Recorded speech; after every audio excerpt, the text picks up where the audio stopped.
Well, it's lovely to be out on such a sunny evening in Edinburgh, but it's a shame that we have to be out tonight protesting against the two-child cap and the rate clause. Well more than a year since Alison Thewlis, my colleague at Westminster, first spotted it in the small print of a Tory budget. Very glad to see such a huge demonstration today and so many people still coming along 1 year after the rate clause came into force to show their opposition to this vile and despicable policy. The UK government have never been able to justify this policy, and we saw that this week with Esther McVeigh's pathetic attempts to say that the rate clause was somehow double support for women and that gives them some kind of chance to talk about the most appalling and disturbing experience of their life.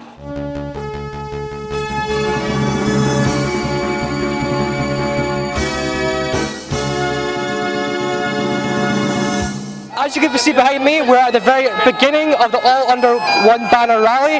You can obviously hear the pipers behind me as events are about to kick off.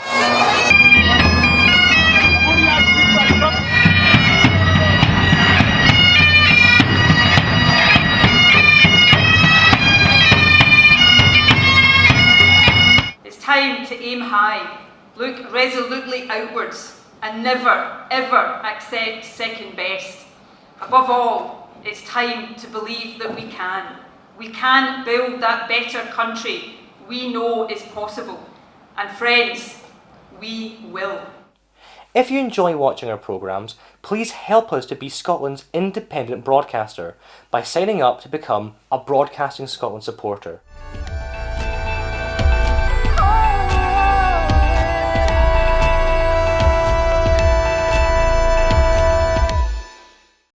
Wherever you stand, get the fresh view of what's happening in Scotland with iScot. Celebrate everything about our country with intelligent, in-depth insight from lifestyle, culture to puzzles, and all the opinions you'll need. Whether it's digital or by post, subscribe now to iScot.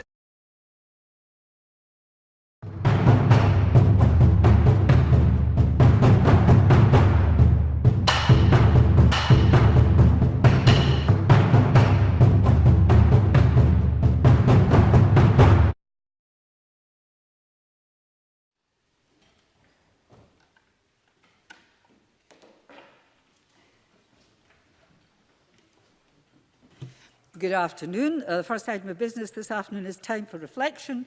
Our time for reflection leader today is Mr Ami Versace, Strategic Engagements Director of the Scottish Alul Bet. Mr Versace.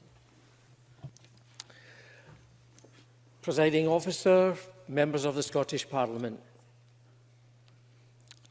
thank you for having me over today on this particularly poignant day, which throughout the Muslim world is commemorated during the month of Muharram.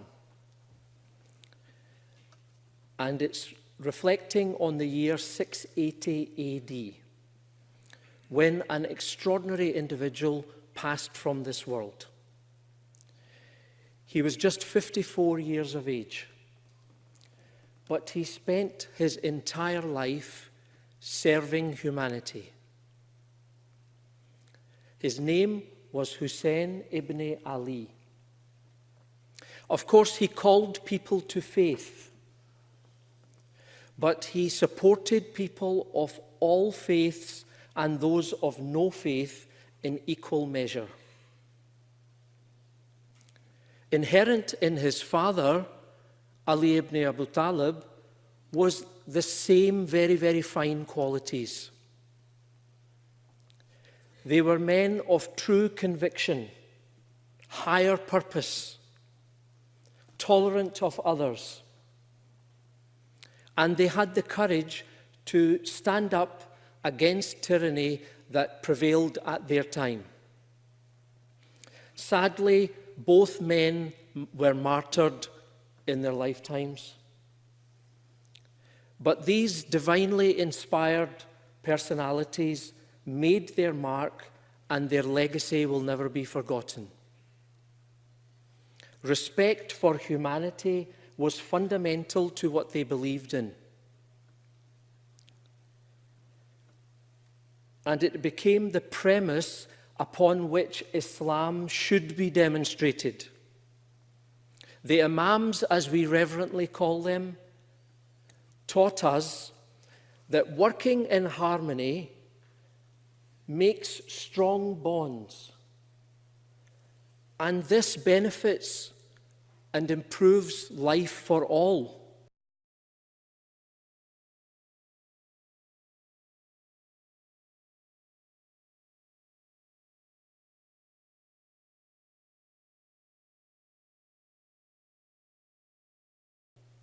That working in harmony makes strong bonds, and this benefits and improves life for all.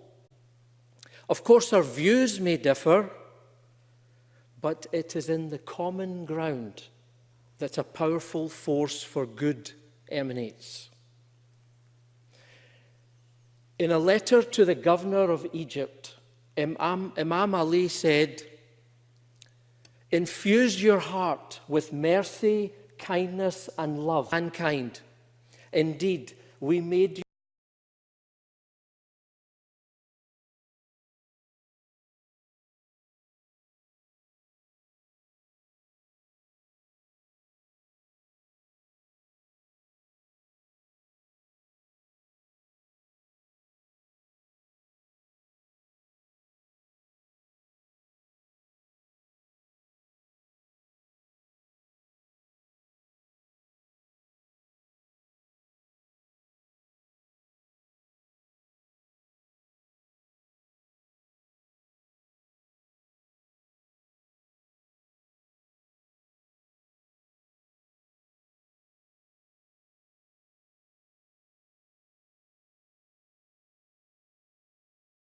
Scotland.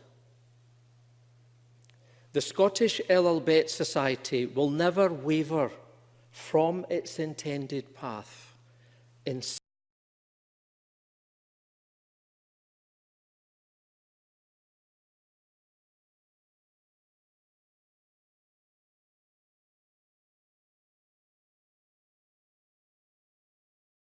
serving. Its society will never waver from its intended path, serving people, just as our imams taught us to do so. Finally, members, as a proud Scotsman, a very proud Scotsman, and yes, I wear my flag on my sleeve, it is my earnest hope that this esteemed Parliament successfully serve and lead Scotland and make us a model nation committed to equality and the greatest of human values throughout the 21st century and beyond. It's been a great pleasure. Thank you.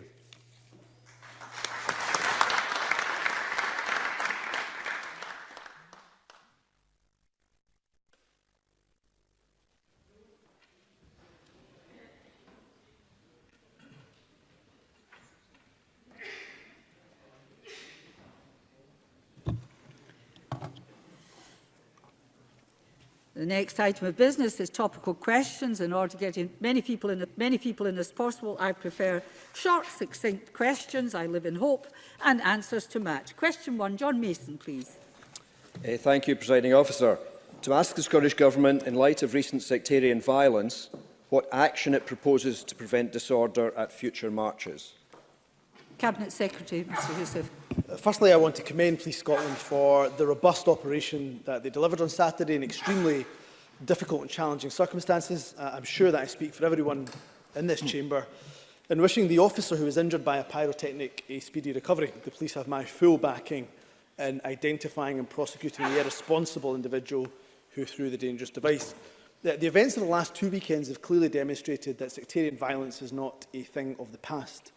What we have seen is the perfectly legal right to parade peacefully and counter-demonstrate, which are both important elements of a democracy that values free speech, being abused by those who are intent on denying others a voice so that they can indulge in violent, disorderly and offensive behaviour. The right to free expression does not give you the right to intimidate communities. I think I can safely say that the vast majority of citizens of Glasgow view the sectarian violence stemming from these marches as a stain on the city's reputation. That's why I've been working with Glasgow City Council and Police Scotland to find a way forward that will prevent the scenes that we've seen recently from happening again. There is no simple solution, and all the options, including legislative options, are very much firmly on the table. The Council are determined to reduce the number of marches. I support them in that aim. I also remain committed to tackling sectarianism and bigotry. We'll continue to invest in education work, build on our unprecedented investment of 14 million since 2012. We must work together to eradicate sectarian violence once and for all, and of course open to considering all proposals from across the chamber. John Mason. I thank the Cabinet Secretary for that answer. He mentions the Council's desire to reduce the number of marches, and as he may know, there are 14 planned for the rest of this month, which I understand to be one Republican, 2 other subjects altogether, and perhaps the rest are all orange or orange related. Does he think the Council has the power at the moment to reduce the number of marches, or would that need some change? Cabinet Secretary. It's a very helpful question from John Mason, and that was the focus of our conversation on Thursday.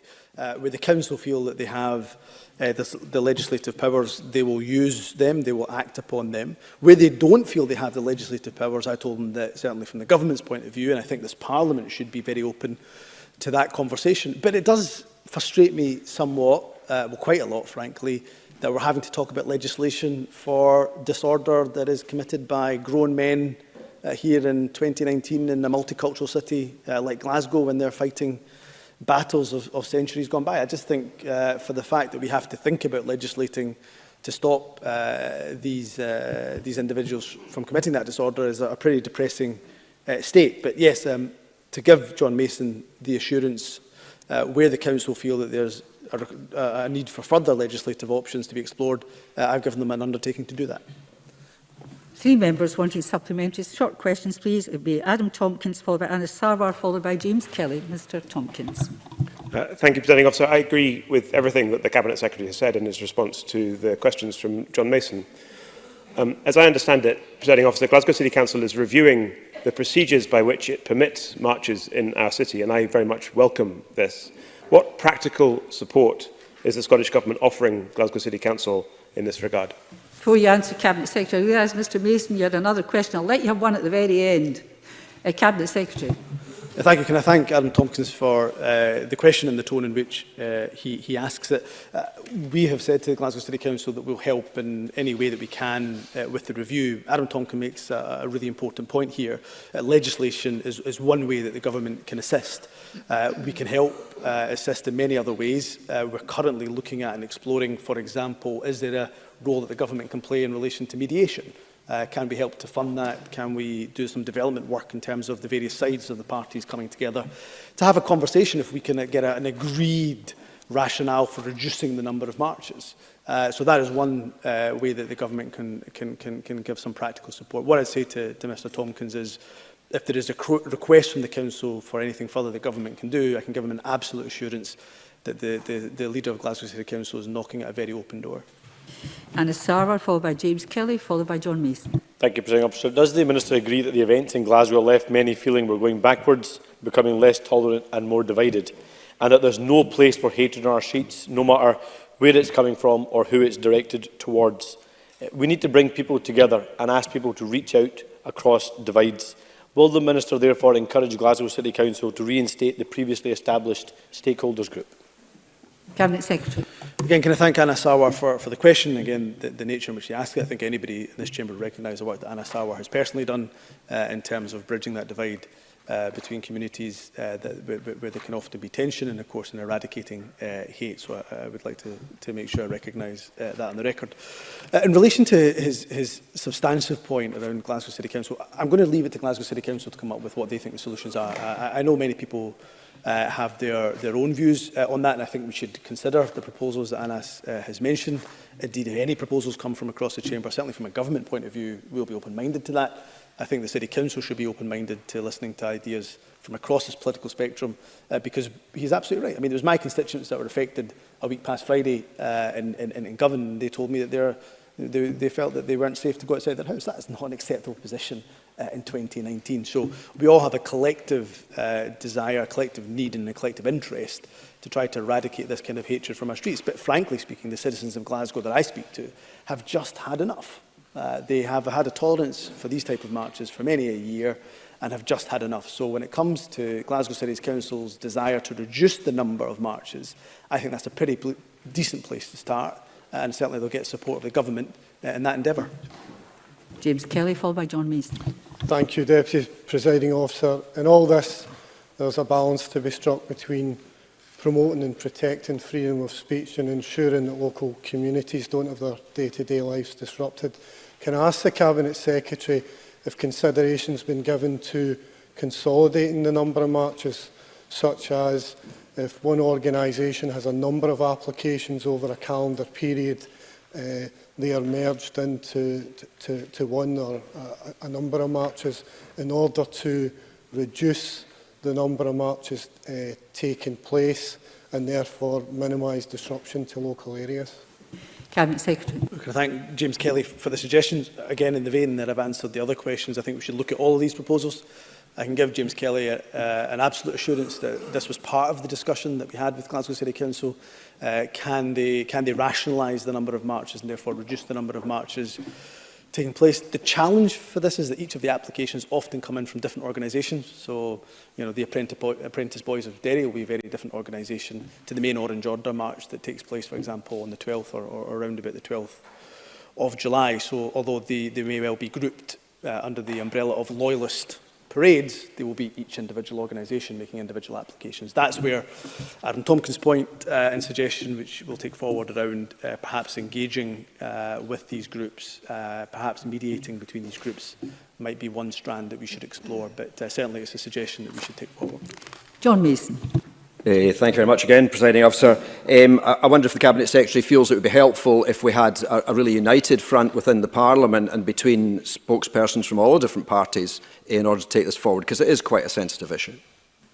Cabinet Secretary. Yes, I think we shouldn't, and if this topical question has demonstrated anything, we have the ability to have a very mature discussion across the Chamber about these issues, about the fact that we all want to see, I think, relatively want to see a reduction, I should say, in the number of these marches, while of course protecting freedom of speech and the freedom of the right to assemble. So it was an oversight by me not to welcome James Kelly, I should have said, to his Justice role, but perhaps his suggestion I should take up and invite the Justice spokespeople to a conversation across the Chamber to how we might assist local authorities in dealing with this problem, which involves potentially legislation, but might potentially involve other measures as well. So I'll take that suggestion forward. Thank you. Question 2, Mike Rumbles. To ask the Scottish Government whether it can confirm how much Prestwick Airport has received from the US military for its operations. Cabinet Secretary Michael Matheson.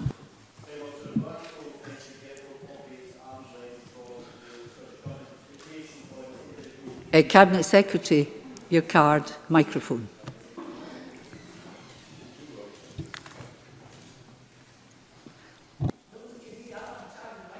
I'm not in charge of microphones. Can you... There it is. It went on. Okay. That's it. Off you go. Presiding Officer, Glasgow Prestwick Airport operates at arm's length from the Scottish Government. Information on individual revenue streams is available in the annual accounts, which are available online and laid in Parliament. To protect the commercial interests of the business, information on revenue is not broken down by individual customer in published accounts. In relation to recent media reports, it's important to make clear that Prestwick, like all other airports providing fixed-based operations, arranges overnight accommodation for aircrew when asked to do so. It uses a list of 13 hotels, some of which pay Prestwick commission. Turnberry is generally booked only if other airports are unavailable, or if hotels are unavailable, or if customers specifically request it. There is no commercial relationship between Prestwick and Turnberry. Prestwick does not benefit from commission or in any other way from booking Turnberry, and customers settle their own accounts directly with the hotel. Mike Rumbles. Well, it seems we'll just have to wait for the American inquiry to find out the actual figures, but can the Cabinet Secretary confirm reports that this income stream is the largest single income stream Prestwick Airport relies on? And if it does, if he knows that, does he really think this makes Prestwick Airport a viable economic proposition? Cabinet Secretary. Well, Presiding Officer, the member will recognise the important role that Prestwick Airport has to the Ayrshire economy and to the aviation industry, which is clustered around Prestwick Airport, which was part of the reason why the Scottish Government stepped in to purchase the airport at the time. It's also an airport which, for historical reasons, for many decades, I think since the 1930s, has actually been utilised by military for stopovers and also for refuelling. That was the case when it was in the private sector and remains the case when it's within the public sector. It's an area where there has been an increase in growth within the work that Glasgow Airport and Glasgow Prestwick Airport undertake, where there has been a growth in the revenue which is received from refuelling and from restovers, and that's a reflection of the proactive work which the management team at Prestwick Airport have been undertaking in order to reduce the losses of the airport and to make it more commercially viable. Mike Rumbles. But just when does the Cabinet Secretary believe that we will receive back any of the £40 million of loans of taxpayers' money that the government has so far given to Prestwick Airport, considering the airport still hasn't made a profit in over a decade? Cabinet Secretary. Well, Presiding Officer, if the Scottish Government had not provided this financial assistance to the airport, the likelihood is that the airport would have closed. And the hundreds of jobs which are directly associated with the airport and the over 1,000 jobs which are associated next to the airport would have been put in jeopardy by the actions which we have taken. We've actually saw Chevron operate a new base from the airport, and alongside that we've also saw Ryanair introduce their overhaul and maintenance facility at Prestwick as well, providing hundreds of very highly skilled jobs as well. The member will be aware that we advertised back in June for interested parties in purchasing Prestwick. That process is being taken forward, and anything in relation to any final decisions on the future of Prestwick will be dependent on the bids which are received for the airport, and any actions which we take will be in the best interests of the Scottish taxpayer. Thank you. I have 3 members wanting to ask questions. It's an important questions, but I would like short questions, please. Colin Smith, followed by Patrick Harvey, followed by Brian Whittle. Thank you, Presiding Officer. The sale documents for Prestwick suggested that a preferred bidder would be selected by the 6th of September and a sale completed by the 4th of October. Can the Cabinet Secretary say if any bids have indeed been received for Prestwick Airport? Has a preferred bidder been selected? Is the 4th of October still realistic? And does he think the revelations on the heavy reliance on income from the American military is likely to impact on that sale? Multiple questions, but cleverly done. Cabinet Secretary. Good progress has been made. As it stands at the present time, the management team are obviously assessing the bids which they have received. I'm not going to go into any more details in relation to them, given the commercially sensitive nature of them, and it would be inappropriate for me to do so. But the management team at Prestwick advised me that they are making good progress with that, and they intend to continue to work to the timescales as best they can. However, there is always a need to take into account any unforeseen matters that may arise during considering these issues. The member will also be aware that the issue around military operations and the use of Prestwick is a long-standing arrangement which Prestwick has been used for, and anyone interested in purchasing Prestwick would be aware of the history of that, which is a long-standing base which has been used for rest breaks and also for refuelling of military aircraft. Patrick Harvey, followed by Brian Whittle. The relationship between Prestwick and the US military is indeed long-standing, and so is the concern about that relationship, including complicity with extraordinary rendition and active military missions, which the Scottish Government has said that it opposes. But is it not now clear that we also risk having Scotland's good international name dragged into a corruption allegation against a far-right US president? We can't afford that reputational risk. Should we not now at least suspend the relationship with the US military until the congressional investigation has concluded? Cabinet Secretary. Officer, these matters have been explored in this chamber before, and the member has made his views known in relation to the use of Prestwick Airport for military refuelling and for rest breaks and stopovers. And I don't see any benefit in rehearsing them again. In relation to the member's specific point about ending this relationship to allow any congressional investigation to take place. It's entirely a matter for Congress and the US authorities to conduct any investigation that they see appropriate. However, the arrangement which, as I've already outlined, that Prestwick Airport have in place is to arrange accommodation as and when it's requested, and that they have 13 different hotels which they use in the local area to provide that facility as and when it is necessary. And Brian Whittle. Thank you, Deputy Presiding Officer. I think Prestwick has always had unique qualities in its long runway, and believe it or not, weather. It's very rarely fogged in. 5-year-old, I watched Concorde's inaugural training flights there. I've run along the beach, I've seen F-18s refuelling on their way to the Gulf. So can I ask the Cabinet Secretary what the Scottish Government is doing in its negotiations to ensure that the strategic uniqueness of Prestwick is maintained by the potential new owners? Cabinet Secretary. Well, the member will be aware that the airport operates arm's length to the Scottish Government for reasons to make sure we comply with European state aid rules. Therefore, the Scottish Government is not directly involved in any contractual discussions relating to the airport itself. But by the very fact that we stepped in to purchase the airport, recognising its strategic importance, both as an airfield and an aviation, to build upon the progress that's been made in recent years by the management team at Glasgow Prestwick Airport. Thank you. That concludes topical questions. It's time to move on to the next item of business. A short pause while the front bench take their places.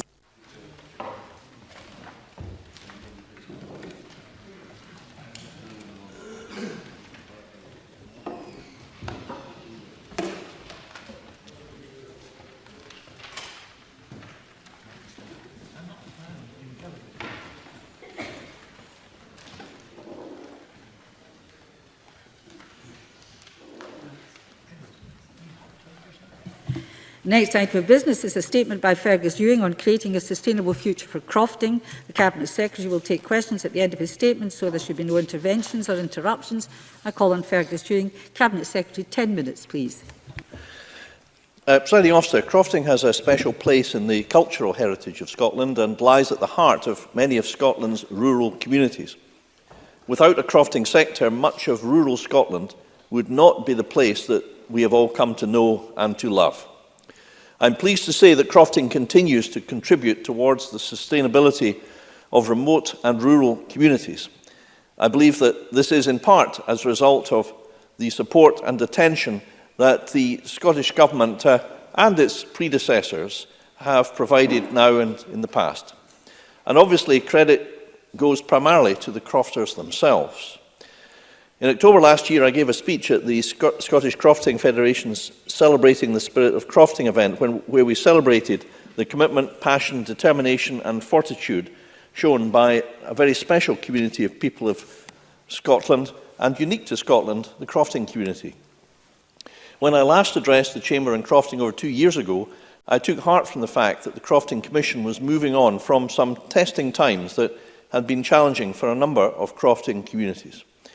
Whilst the Crofting Commission has faced some challenges, I'm pleased to report that work continues to be undertaken by the Commission staff and board to improve the way in which it undertakes its regulatory business.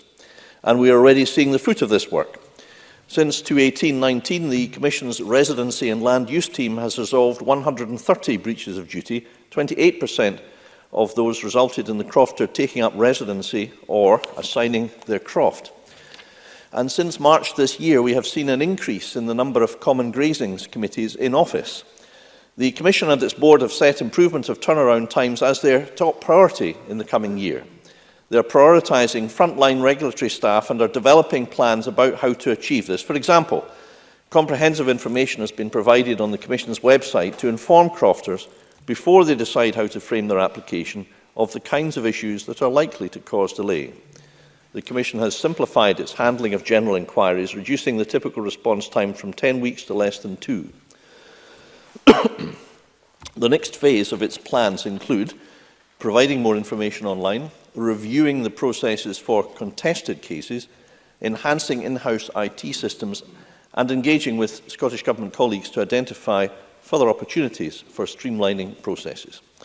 In addition, the Commission has agreed to work with crofters and with HIE and the Land Commission in developing its thinking about long-term reform of crofting legislation.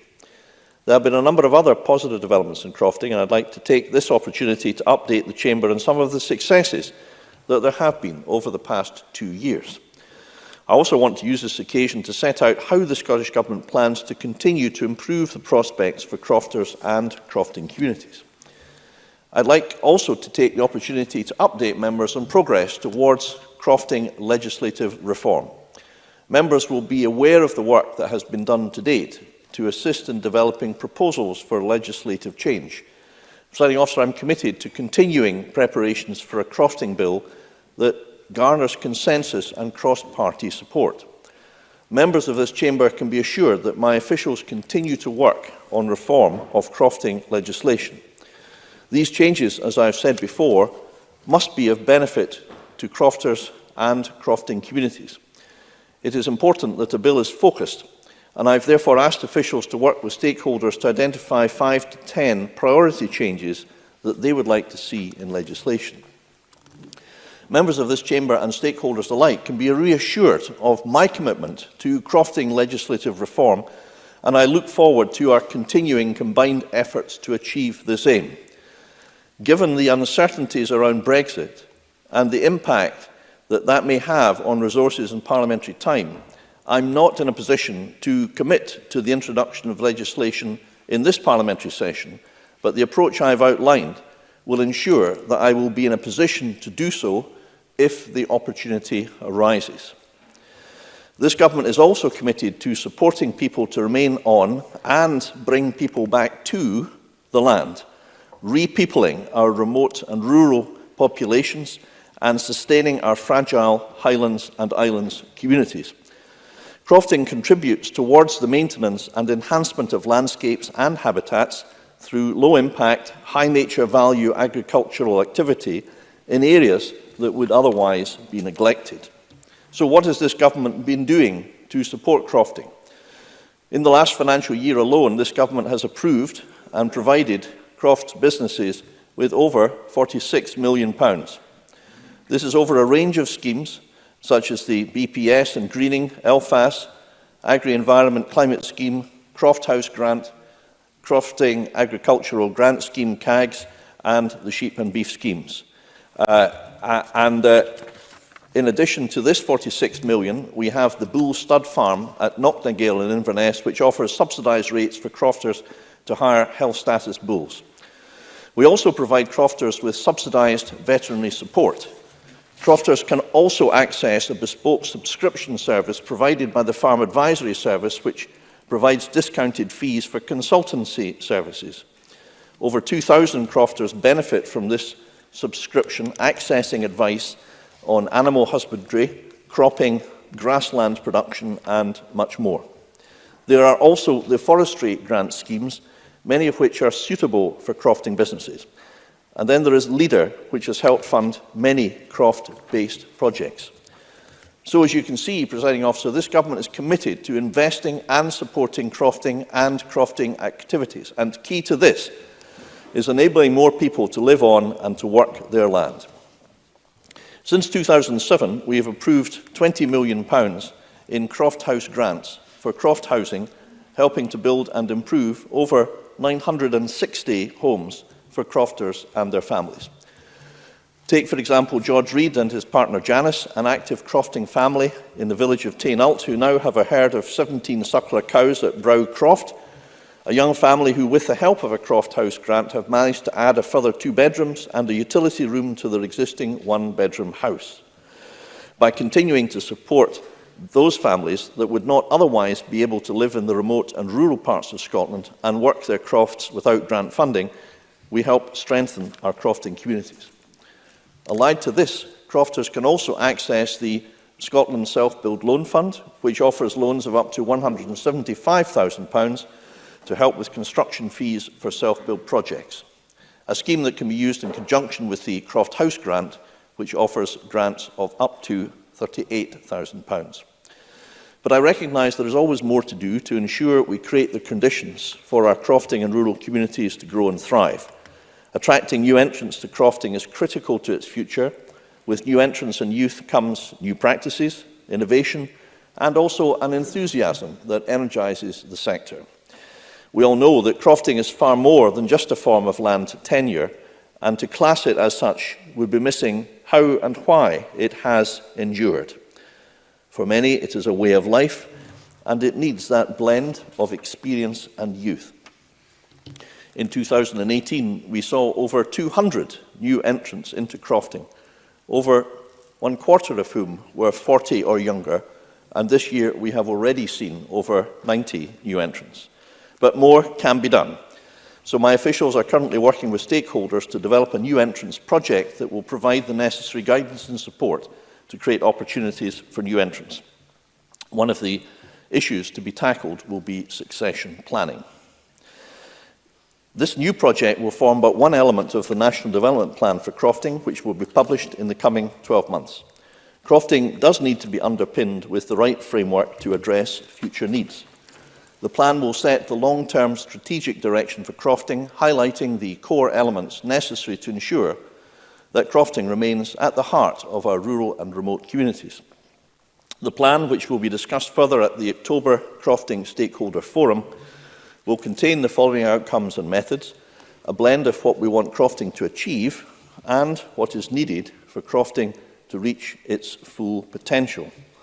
Population retention and rural cohesion, create opportunities for new entrants, coordinated public sector promotion of crofting, economic opportunity and growth, environment and habitats, and regulation. Presiding Officer, let me finish by saying that whilst we continue along this period of uncharted business, the Scottish Government remains firmly committed to the future of crofting. The Government is proud of our heritage in crofting, and we are committed to working together with crofters in the shared desire to secure that future. Excuse me. The key factor to the resilience and success of crofting is its people. We need to keep people on the land and support them to live productive and sustainable lives. Traditional crofting has a role to play in our ambition to re-people the Highlands and Islands. But it's also important to encourage modern approaches to crofting and the diversification into such things as renewable energy projects, tourism, woodland and beekeeping. Enabling innovative methods of working the land and utilising our landscape and natural environment will create sustainable crofting communities for future generations. Thank you, Cabinet Secretary. The Cabinet Secretary will now take questions on the issues raised in his statement. Can I ask those members who wish to ask a question to press the request to speak buttons now? Colin Peter Chapman, followed by Colin Smith. Mr Chapman. I thank you, Deputy Presiding Officer, and I register an interest as a partner in a farming business. And I thank the Cabinet Secretary for prior sight of his statement. But let's be very clear. This is an extremely disappointing statement from the Cabinet Secretary today. Once again, a bill which has been promised on numerous occasions has been ditched. The 2013 Crofting Law Sump Group's report highlighted the need for legislative reform way back in 2013. The SNP promised to bring forward new legislation on crofting in their 2016 manifesto and again in last year's programme for government.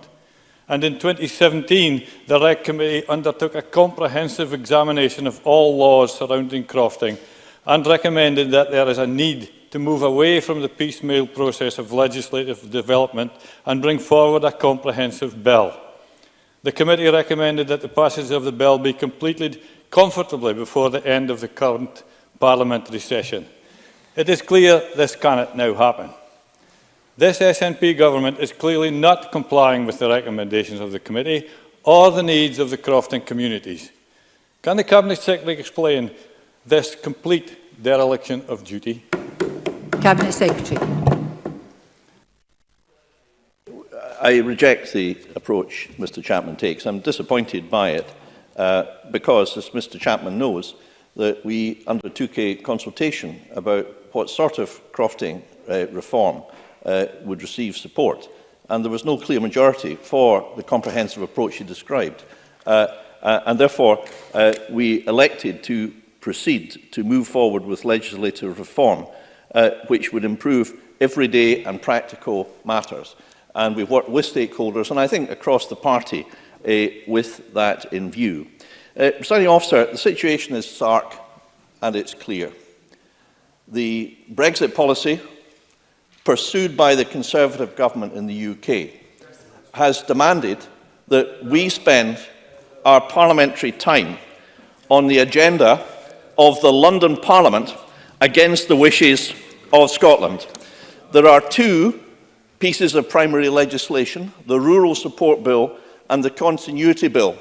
Neither of these bills would be required if the Tories drop their Brexit plans, which did not command the support of Scotland.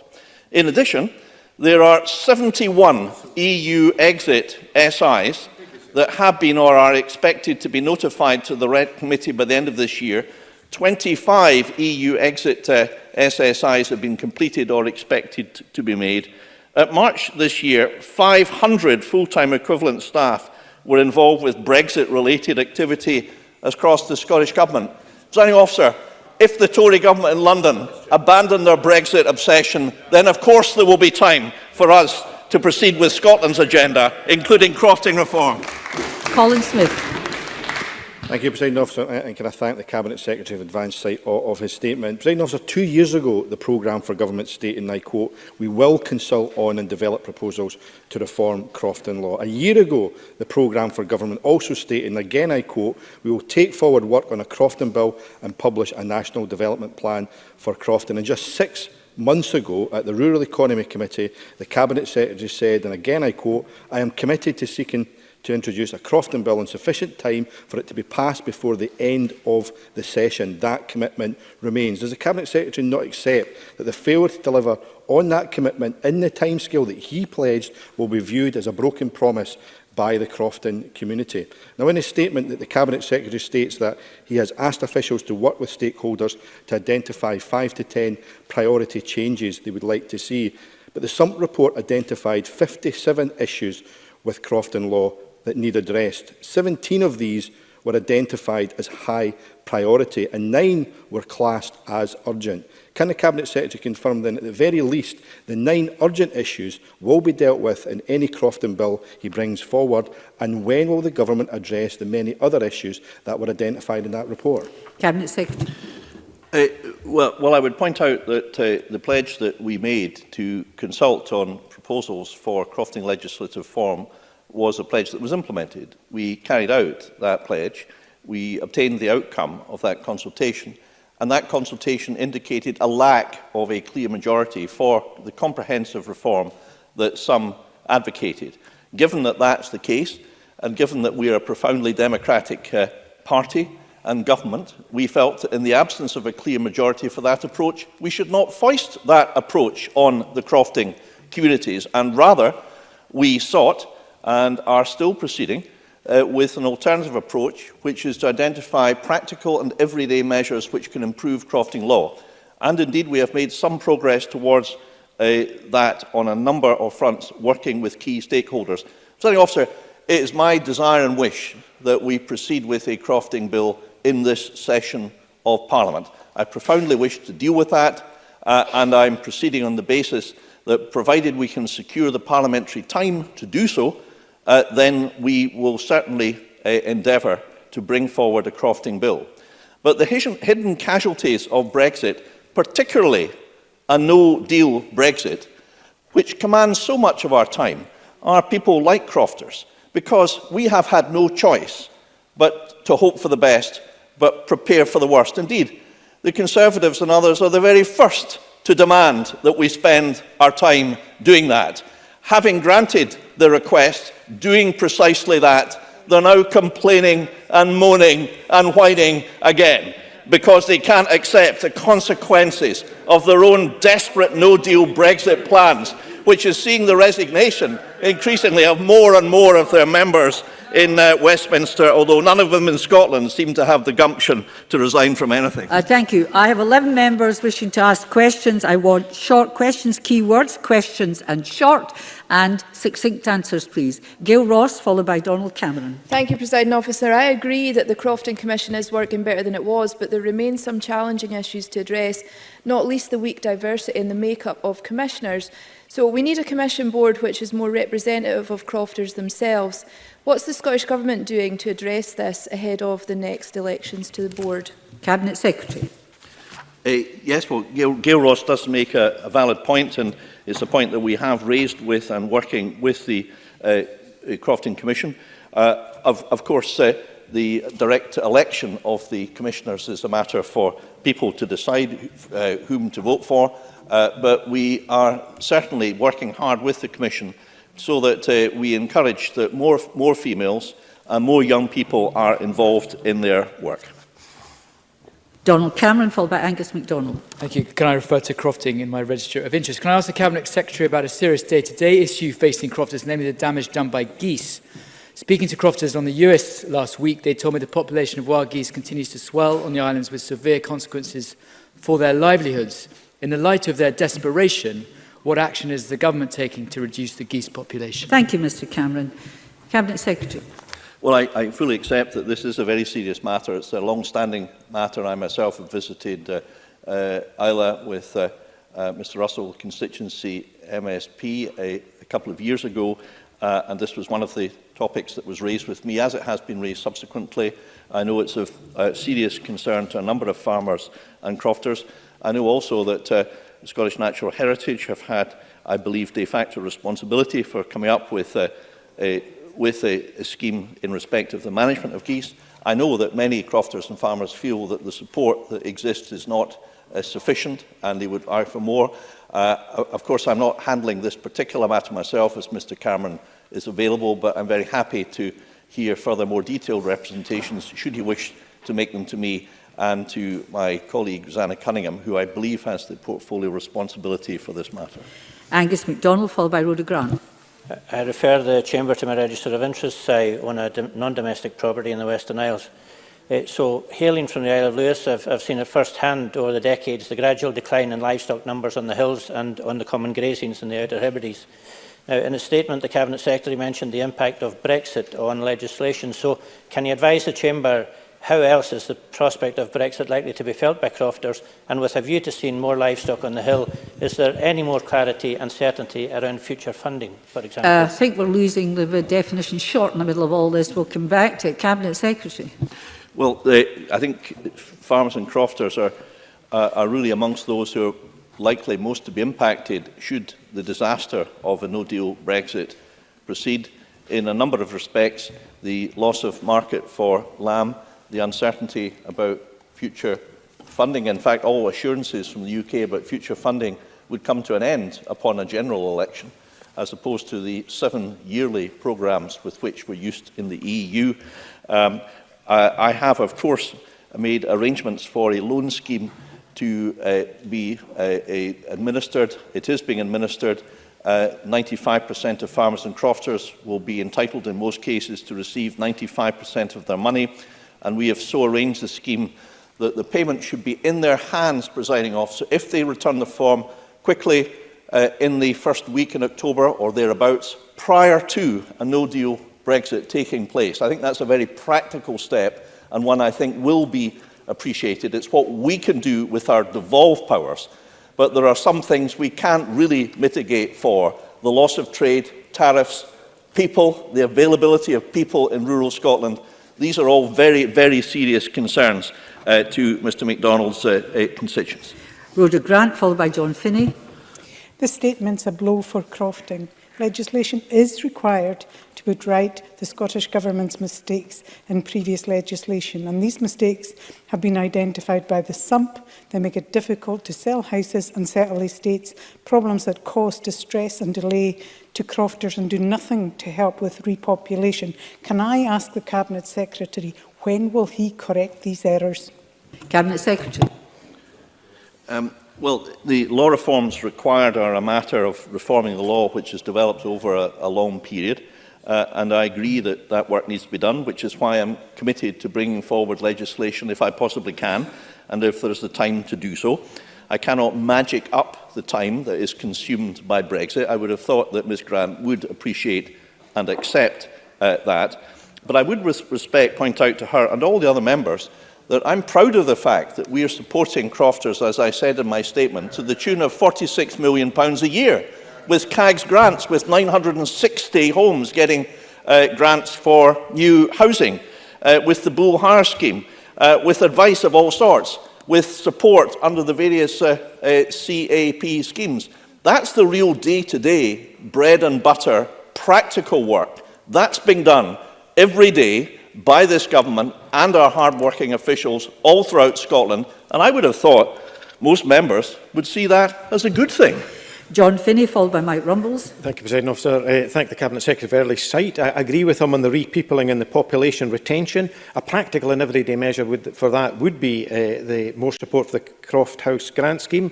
I await a letter. I've written a positive response from the Cabinet Secretary on that. Cabinet Secretary, in the question of diversity in beekeeping, for instance, which is very positive and there's opportunities there, the Scottish Government undertook, after having declared a climate emergency, to examine all their policies. Can you say what that examination of crofting policies has shown so far, please? Cabinet Secretary. Well, we have done substantial work, and as I set out in my statement, we will continue that work with the stakeholders committee and others, and it's an ongoing process. And I was pleased the member believes that the Croft House grant scheme is making a positive impact, and I'm grateful for his positive approach today. And I've got testimonials here from individual couples throughout Scotland who have benefited from this. This is a great scheme. 960 people or families have benefited since 2007 with £20 million. I think that's a marvellous thing to do, and I, as Cabinet Secretary, in conclusion, Presiding Officer, have been absolutely determined to do as much as we can to help people, particularly young people, have a croft, have a stake, have a place, have a home, have a croft in their own country.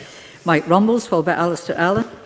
Why has the Cabinet Secretary taken 2.5 years since this Parliament's cross-party Rural Committee's report to him saying that we need a comprehensive bill in this session to announce that he has only now asked officials to identify priorities for legislation? Only now? Cabinet Secretary. Well, first of all, I think Mr Rumbles and I may disagree about the general approach to be taken, but I'm confident that, first of all, after the committee's work, we did carry out a consultation. That took some time. We took views. The views resulted in the conclusion that there was no majority for that comprehensive approach at this stage, and therefore we determined to proceed in 2 phases. In phase 1, with a series of practical, everyday measures which can improve, and in some cases amend law which is suboptimal, and that's in phase 1. And we agreed that in phase 2, which will take place after the next election, in the next session of Parliament, consideration can be given to fundamental reform. Presiding Officer, officials have been working very hard with stakeholders and others on a series of issues such as standard securities, extended powers to the Keeper of Registers of Scotland, landlords of vacant crofts and deemed crofts. I just say that because a lot of work has been done to advance this, and I believe that we are fairly far down the road, so that we're not far off being able to instruct parliamentary draftsmen. But the trouble is, the parliamentary draftsmen are wholly engaged in carrying out the work for Brexit and Brexit bills. So you can't expect people to do other work when the Brexit agenda of the Tory government is taking up so much time. In fact, Amber Rudd, when she resigned from the Tory party, said that 80 to 90% of the UK government's whole time is being spent on Brexit.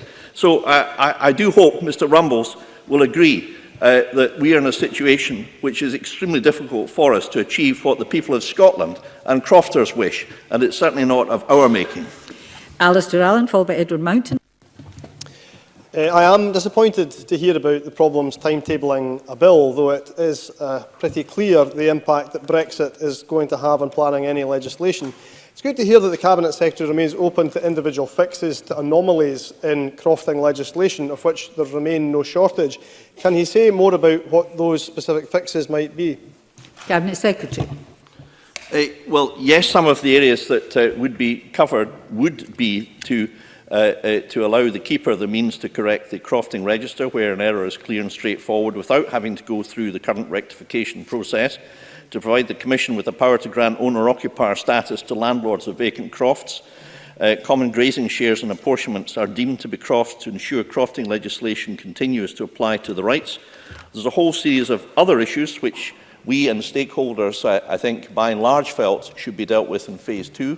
I can provide more information to any member that so wishes me to provide it, but we remain determined, if we have the opportunity in this session of Parliament to bring forward the bill which would deal with a relatively small number of issues as agreed with stakeholders in order to achieve the reform that everybody wishes. Edward Mountain, followed by Ronan Mackay, who must be brief. Thank you, Presiding Officer, and I refer members to my register of interest. At the REC Committee inquiry in 2017, Cabinet Secretary, you undertook to look at making more areas of common grazing available for New Croft. What have you done to deliver on this? Cabinet Secretary. Well, as I've said, the Phase 1 bill issues which we're looking at would include a proposal for a new common grazing company structure.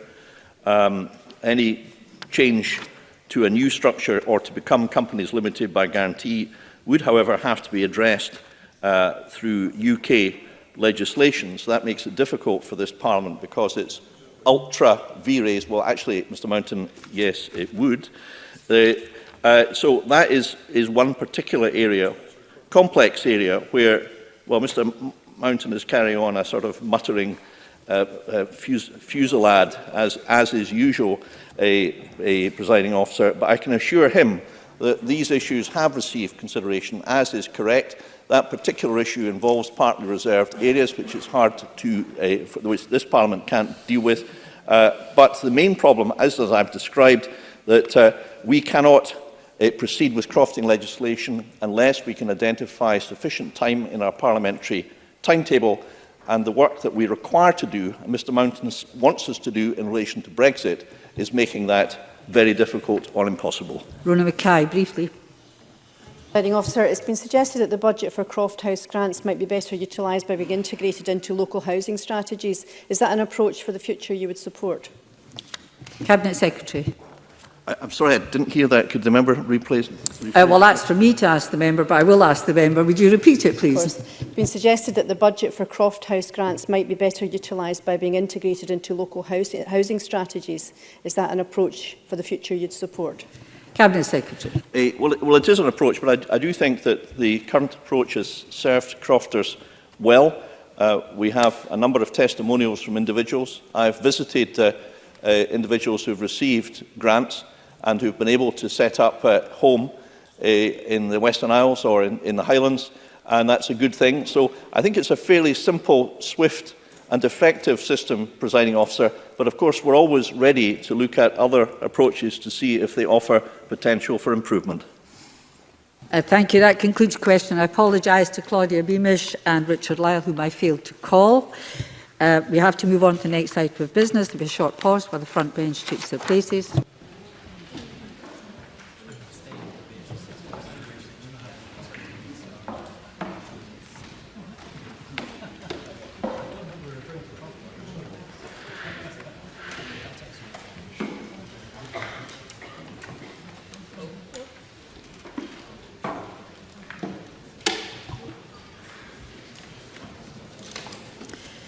The next item of business is a debate on motion 18767 in the name of Richard Lochhead on the impact of the UK Government's planned immigration policy and mobility restrictions on Scotland's university and science research sectors. Can I ask those members who wish to speak in the debate to press the request to speak buttons now? And I call on Richard Lochhead to speak to and move the motion. Minister, please, 12 minutes.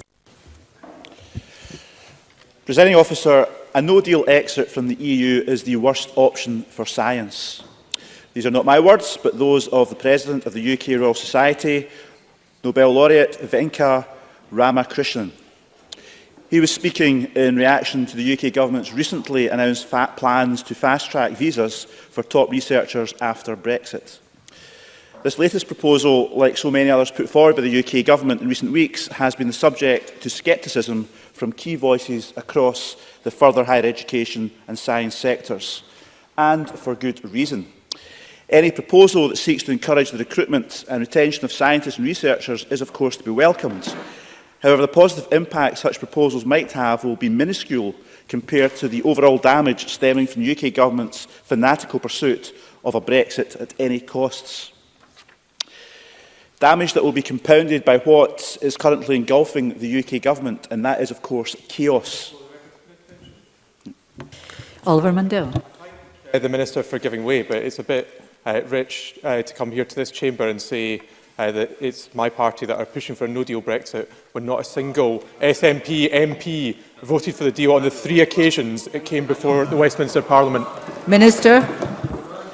Only the Scottish Conservative Party could say there's no chaos happening in Westminster at the moment. It's there for everyone to see within his own divided party as well. But I doubt anyone in this chamber has ever experienced anything like what we are currently seeing in Westminster. While members of the new Prime Minister's Cabinet recline on the benches of the House of Commons or even shut down Parliament, staff, students and researchers at our institutions are crying out in concern for their livelihoods and their futures. Meanwhile, I met with a revolving door of UK counterparts. I'm on my 3rd now, and I've only been in office for 1 year, and I didn't even get to speak to my 3rd UK counterpart. And they just seem to nod in agreement with what the sector are saying, but whose ability to actually implement decisions appears throttled by those above their pay grade. And I hope, Presiding Officer, in contrast, we can see a different example set today of what we're seeing in Westminster, one here hopefully of respect, trust and consensus. What is needed and what the sector needs is a calm and open consideration of all the facts. And the fact is this: Brexit and the UK Government's view on what its future migration policy should look like will be like a wrecking ball to our institutions in Scotland. In fact, as I'm sure many members are aware, the damage has already taken shape. I was recently at dinner with the Government of Lower Saxony just last week in Glasgow, it so happens, where I was told that their universities are seeing an unprecedented increase in the number of German academics based in the UK applying for positions back home now. Similarly, the Russell Group have reported an ongoing decline in the number of EU academics working at UK institutions. This loss of talent, of which there are many, many anecdotes and lots of evidence, may be a trickle now, but it could become a tsunami if we leave the EU and lose access to freedom of movement. Scientists and researchers, as we've debated many times before, rely on freedom of movement to allow them to move quickly and easily between projects. Some international academics will come to Scotland for only a few months at a time, perhaps, to help deliver vital, life-changing research before moving on. Others stay for a lot longer. Anything that puts up barriers to this flow of people and ideas, for example, a restrictive UK government migration environment, would make the UK a far less attractive place for globally mobile researchers. This is intrinsically linked with issues around research funding as well. Along with the movement of staff and movement of ideas, the movement of funding in the form of international competitive research grants is the bedrock of the modern scientific research sector that we are lucky enough to have here in Scotland. Research income leveraged through international funding streams is a mark of excellence and can often attract research income from elsewhere.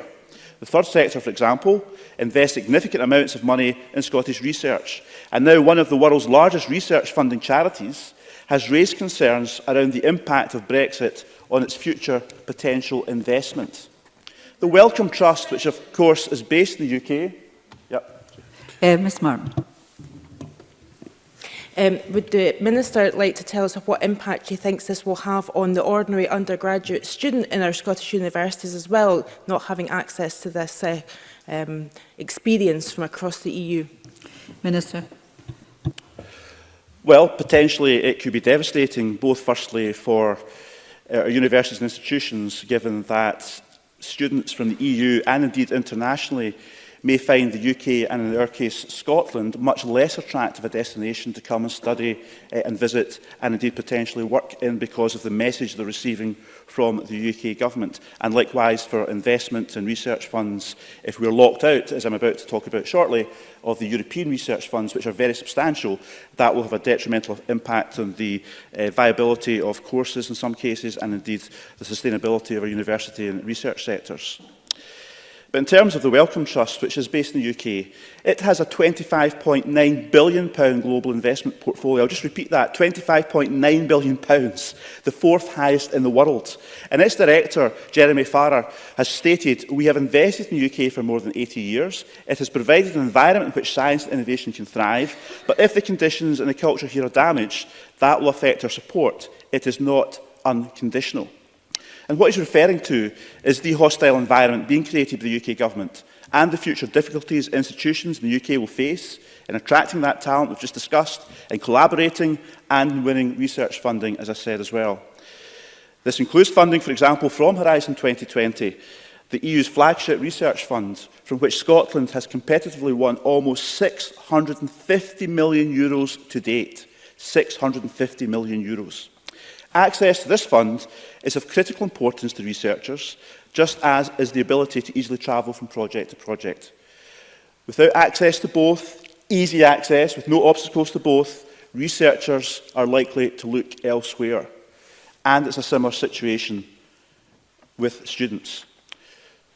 Scotland is already regarded as a renowned study destination across the whole of Europe. I was speaking to some students at the University of Dundee this morning who were reiterating how warmly welcome they feel in Scotland and the benefits they have from their unique courses at the University of Dundee in this case. And proportionally, more EU students come and study in Scotland than elsewhere in the UK. Our campuses are diverse, international, and incubator for different ideas and viewpoints, shaped by people's international backgrounds and experience. And all of that has been underpinned by the ease with which EU students can come to our colleges and universities. In a report mentioned before in Parliament, but worth repeating, conducted by the University of Stirling Students' Union on the campus-wide impact of Brexit there, many EU students described a feeling of worry regarding their future status in the UK.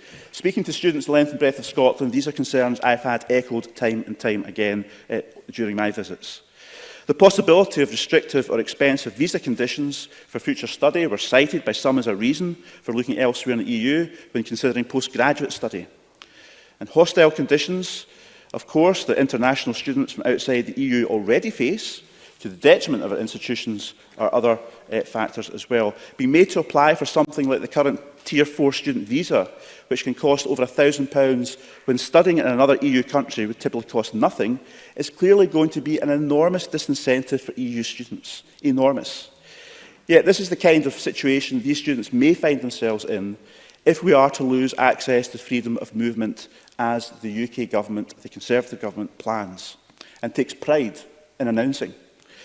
Now the UK government's proposed no-deal contingency measure, a European temporary leave to remain scheme, would grant EU citizens up to 3 years leave in the UK before they have to apply and pay for another visa. But, as we all know, Scottish undergraduate degrees in this country last 4 years, not 3 years. Medicine degrees, other degrees, can last a lot longer than 3 years. Students who go on maternity leave will often study, for instance, for more than 3 years as well. So this scheme is discriminatory against Scottish institutions and against any person who does not fit into the 3-year degree mould that's been shaped in Whitehall. Now, I've laboured this point with the UK government time and time again. Hopefully I'll have a fourth UK counterpart to repeat the points to shortly.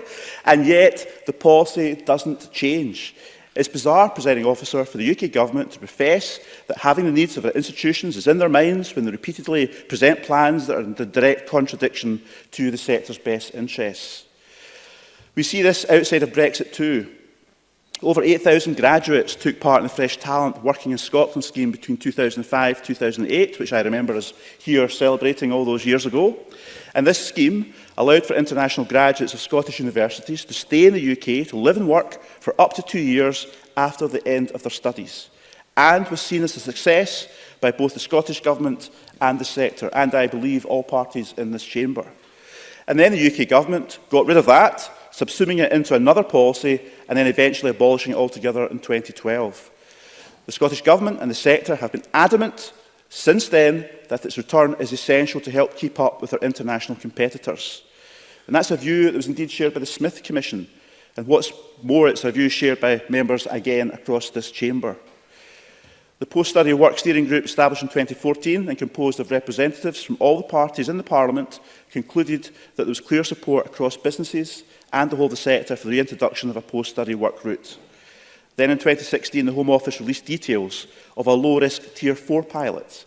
This pilot grants master's students an additional 2 months' leave after their course has ended in order to seek work. 2 months. 2 months, not the 2 years. So that doesn't amount to anything like the post-study route the sector is calling for.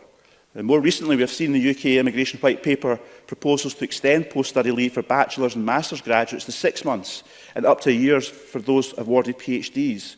So that is a step in the right direction, but it still falls far short. And if there are to be more announcements this week and the coming weeks, we need to see what we're calling for in terms of this post-study work visa delivered to the full. And especially when we compare what's offered in this country compared to what international competitors are offering at the moment. Canada's postgraduate work permit, for example, is valid for up to 3 years, while Australia's post-study work visa allows for up to 4 years right to remain. In the UK Government's recent international education strategy, meanwhile, they've expressed an ambition to increase education exports to £35 billion by 2030. And we all know it's a competitive field out there in terms of international student recruitment, so the proposals outlined in the immigration paper are not exactly game changers. And of course, things change so fast in Westminster, we're not even quite certain what current UK Government policy is on this issue. But given the lack of detail and certainty, it's hard to see how the figure of £35 billion will ever be met. So all this relates back to what I was talking about earlier on, which is all the chaos at the heart of the UK Government's thinking.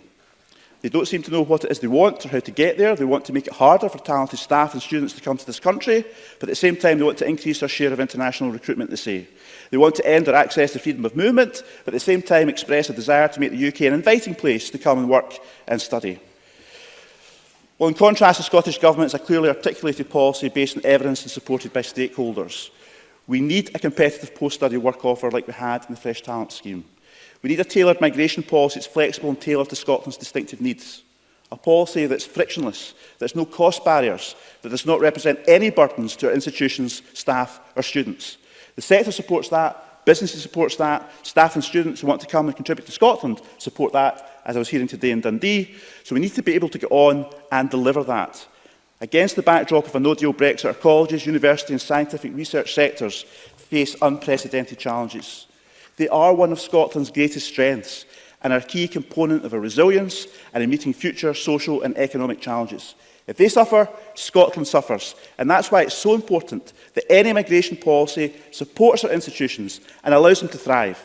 So I invite the Chamber to join me in calling the UK Government to urgently rethink their policies on migration, to extend their no-deal leave to remain to a minimum of 4 years, and of course to reintroduce that 2-year post-study work visa for students in Scotland. I commend the motion to Parliament. Two little housekeeping things to say. If you want to speak in a debate, it's handy if you press your request to speak button now. That's for 3 members who apparently are asleep. And secondly, there's some time in hand. If you want to take interventions, you'll make your time up till we run out of time in hand. I now call on Oliver Mundell to speak to move Amendment 18767.1. Mr Mundell. Thank you, Presiding Officer, and I've moved the motion in my name, which, as members will note, is not that difference in substance from that put forward by the Government, with one notable difference at the end. And that's because we do agree with much of what the Minister said today, not always the tone, but with the substance. And I want to start in that spirit by welcoming this important debate and by doing something that will be novel to those sitting on the SNP benches and by the standards of this SNP government. And that is admitting and acknowledging that my party hasn't got everything right on this issue. And we hear hip hip hooray, but doesn't that just say, oh, we're interested in working constructively because we recognise that attracting the best of global talent into our higher and further education and research institutions is vital to the success of the whole of our United Kingdom. And arguably, it becomes even more important as we leave the European Union. I was in favour of leaving the EU. I was one of over 1 million Scots to have voted to leave. That does not, however, mean that I want to see us sever our ties with Europe or see our country turn in on itself. In a dynamic, international and truly global economy, and in the proud Scottish tradition, we need the brightest and the best, not just to study here, but to stay here and help our country grow, both economically and in terms of our population, to collaborate and to contribute. And there is no good reason why that cannot continue to be the case. And here I do think the Prime Minister makes a very important point, and that is that relentless negativity helps no one. And I ask those on the SNP benches, what kind of person actually wants to see their own country fail in order to prove they're right. And what I can say on the... I won't take an intervention from the member at this point. What I can say is that on these benches, we are committed to working constructively to find solutions. Even though members on these benches have been on different sides of the debate, we all respect the result and find common cause in making the best of the opportunities Brexit brings and mitigating the challenges that we see. Yep. I'll take one from the Minister first. Minister. In light of the consensus being fostered by the member, does he agree that a no-deal scenario is the worst possible outcome for Scotland's further education, higher education and research sectors, and therefore should not be voted for at any point and should be resisted at every stage? Oliver Mundell. Well, I'm delighted to hear the Minister confirm that after dragging their heels, the SNP will support a deal, because that's what the sector needs. We could have had all of these problems tied up and sorted by the 31st of March. And I think it's depressing when we hear the Minister talk about a trickle of people leaving in the face of uncertainty. When we could have had certainty, when we had a good withdrawal agreement on the table that would have allowed us to move on and address these issues. And that's not to ignore the issues we discussed today or pretend that they don't exist. It's simply to question how in a tough political climate we choose to approach such issues. And as many members will know, my colleague Liz Smith has consistently voiced concerns in this area and advocated for changes. I know she's already raised the matter with the new Secretary of State for Education, Gavin Williamson, and I'm confident that the UK Government is listening. And I would just gently say to the Minister, if he wants to talk about revolving doors, he might reflect on how he got his own position. But I don't want to get too political at this point, because I'm all for building consensus and working together where we have shared goals and a common interest. Yes. Cabinet Secretary. In trying to steer Mr Mundell away from the politics of all of this, I'm interested in his line of argument, because he's making a very strong argument, with which I agree, about the need to attract people to come to this country. And I know that Liz Smith has fought consistently on these questions. Could he tell us how he believes the stance on migration of the Conservative government up until now has contributed to that process? Because from my perspective, I think the stance on migration of the Conservative government is putting people off coming here in terms of its message and practically. So does he think there is a need for a change in the attitude on the migration question from the Conservative government, which would allow us to perhaps realise some of the objectives he's talking about here? Oliver Mundell. No, I welcome that point. I think that's what we've already seen from the new government under a new Prime Minister, that there's been a reset in approach. And I think that it's about balancing the different interests, because not only do we need to look at immigration from inside the EU, we need to look at how our immigration system attracts those from right round the world and ensures that we're attracting those with the skills that our economy needs to grow. And that's exactly why the university sector itself is so important, and why we're getting behind what appears to be a cross-party consensus today in the actions that we need to see. And these are important issues for our whole society, because the university sector is one of the backbones of the modern economy, and if we want to attract new people to come and live and work in this country, we need to see our economy growing, leading the world, and I think that research and innovation is right at the heart of that. But to break the consensus for a second, I think we do need to go back to the fundamental point here, which is this situation could have been avoided. I think there are some here today ringing the alarm bells who have to look themselves in the mirror and ask what role they've played in trying to build consensus and give those in the sector and in wider society the length and breadth of our country the certainty they were looking for. Yeah. Stuart McMillan. I thank Mr Mundell for taking the intervention. Just on that issue then, in terms of the consensus, what is the deal that Mr Mundell actually wants to see happen that would actually have that consensus across all of the parties that are represented in the House of Commons? Oliver Mundell. Well, I think we've already seen something that forms that deal. That was the withdrawal agreement. I voted to leave. I might have looked for more from that deal in terms of how far removed we were from EU spheres. But I recognise that that was a compromise. That was something in the middle that should have appealed to sensible people right across the political spectrum. And sadly, I think that there are too many on both sides who, as I say, are responsible for the mess we find ourselves in now. And I think on these benches, we've clearly and consistently supported calls for a Brexit deal that protects our university sector and the other sectors that are so important to our economy. That we could have drawn a line under the bitterness and division we've seen over the last few years and created the political space to focus on not just some of the challenges, but some of the real opportunities we face as a global leader in education. I'm in my last minute. Yes, I think so. You're very good if you take lots of interventions, which is good, but I think the member has to begin winding up. Thank you.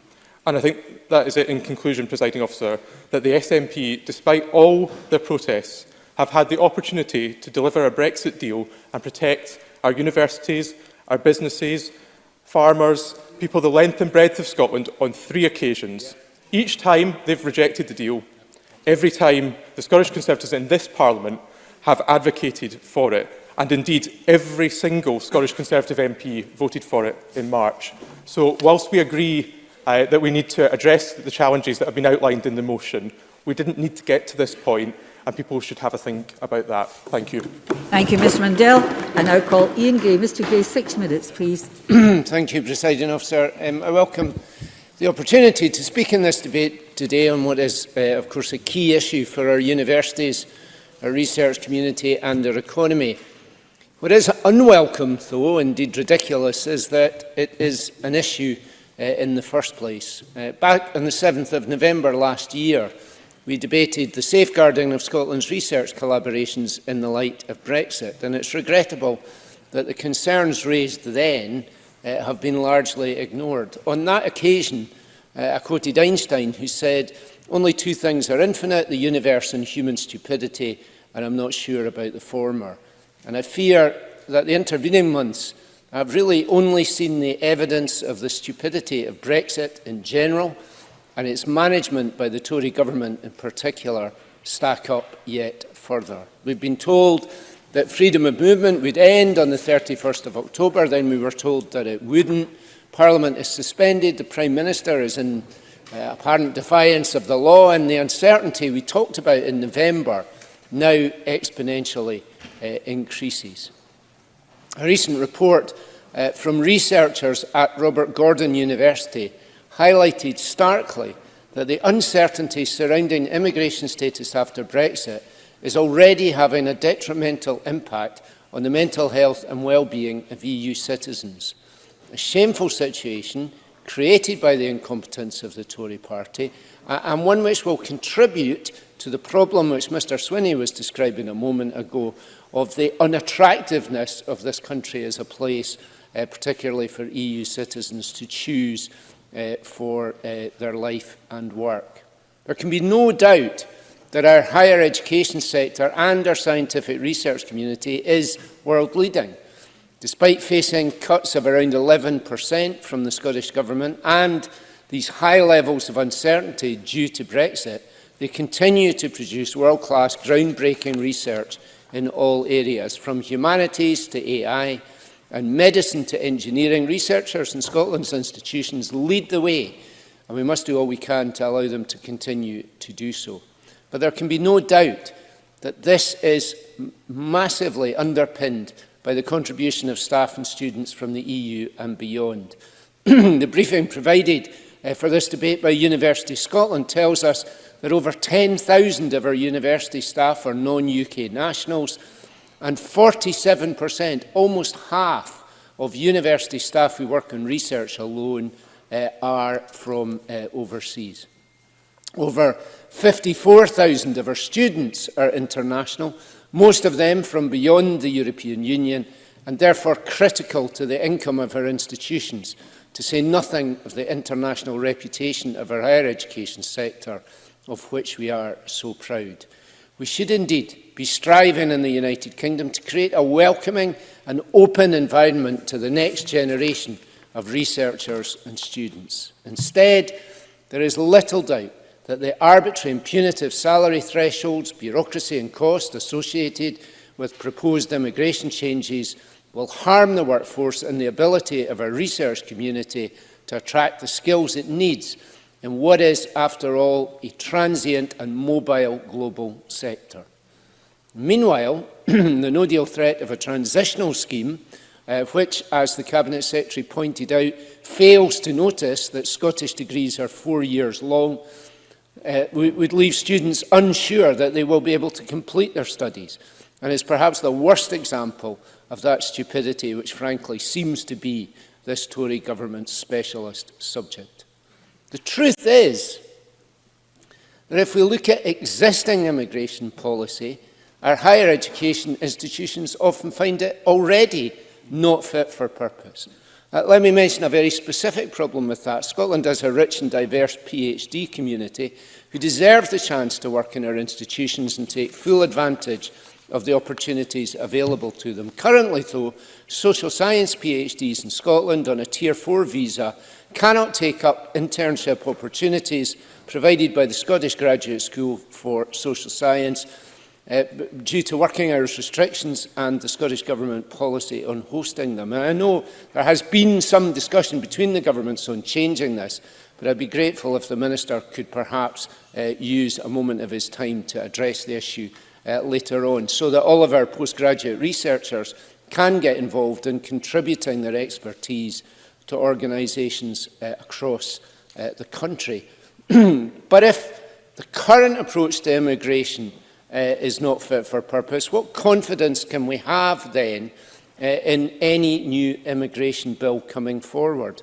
As University Scotland and Universities UK would tell us, that new immigration bill ought to be an opportunity to create a system that works for the higher education and research sectors, that supports PhD recruitment, that attracts the most highly skilled researchers, and that allows flexibility for research collaborators. But the truth is that, deal or no deal, we can have no confidence that the current government understands that, desires it, or is capable of delivering it. Instead, as with so much of the Brexit shambles, it rather daily stokes worry and uncertainty, and this Parliament must stand foursquare against that. Look, our view is that the best deal for higher education, as with so much else, would be to remain in the European Union. And the fact that the Conservative amendment tonight tries to suggest that that is an outcome which is no longer possible is the reason why we cannot accept their amendment, no matter how much sympathy it may have with some of the other issues which have been raised by the Cabinet Secretary. And that is the reason why we will back the government motion this evening. Colin Ross-Greer to open for the Green Party. 6 minutes, please, Mr Greer. Thank you, Presiding Officer. It's timely that, as the only Parliament allowed to sit today, we hold the Westminster Government to account for their immigration policy and the impact that it will have on further and higher education in Scotland. As the chaos in Westminster continues, we hear increasingly alarming and anti-democratic language from the Prime Minister. They would rather die in a ditch than request an extension to the Article 50 deadline, something he's now required to do by law. He's exploring every possible way to circumnavigate that law, to deliver a no-deal Brexit. Despite the UK Parliament's best efforts, the prospect of crashing out of the EU without a deal remains a possibility. And that would be disastrous for universities and colleges in Scotland. Immigration and free movement have underpinned the success of our further and higher education sectors. Over 1/5 of university students in Scotland is from somewhere else. That's over 50,000 students, about 31,000 of whom are from outside the European Union. It's a higher proportion of international students than the rest of the UK, reflecting the world-leading status of Scotland's universities. The benefit of international students coming here is not just limited to those individuals, of course. They enrich our society and contribute to the local and national economy. They bring new cultural experiences and ideas and integrate them into Scottish society.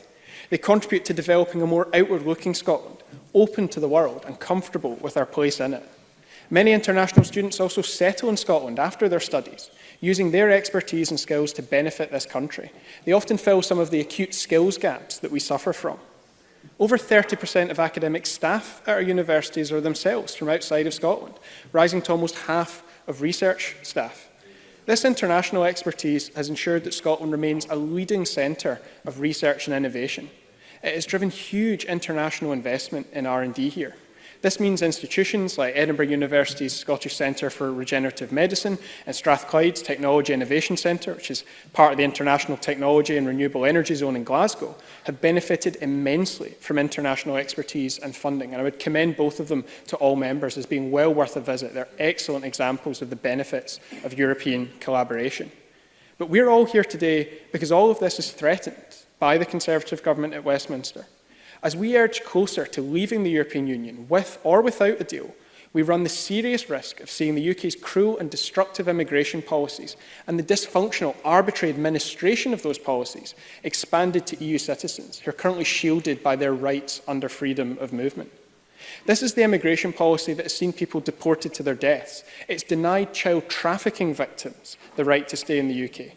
Whistleblowers have even accused the Home Office of having lied to other European states in order to deport victims of human trafficking against European law.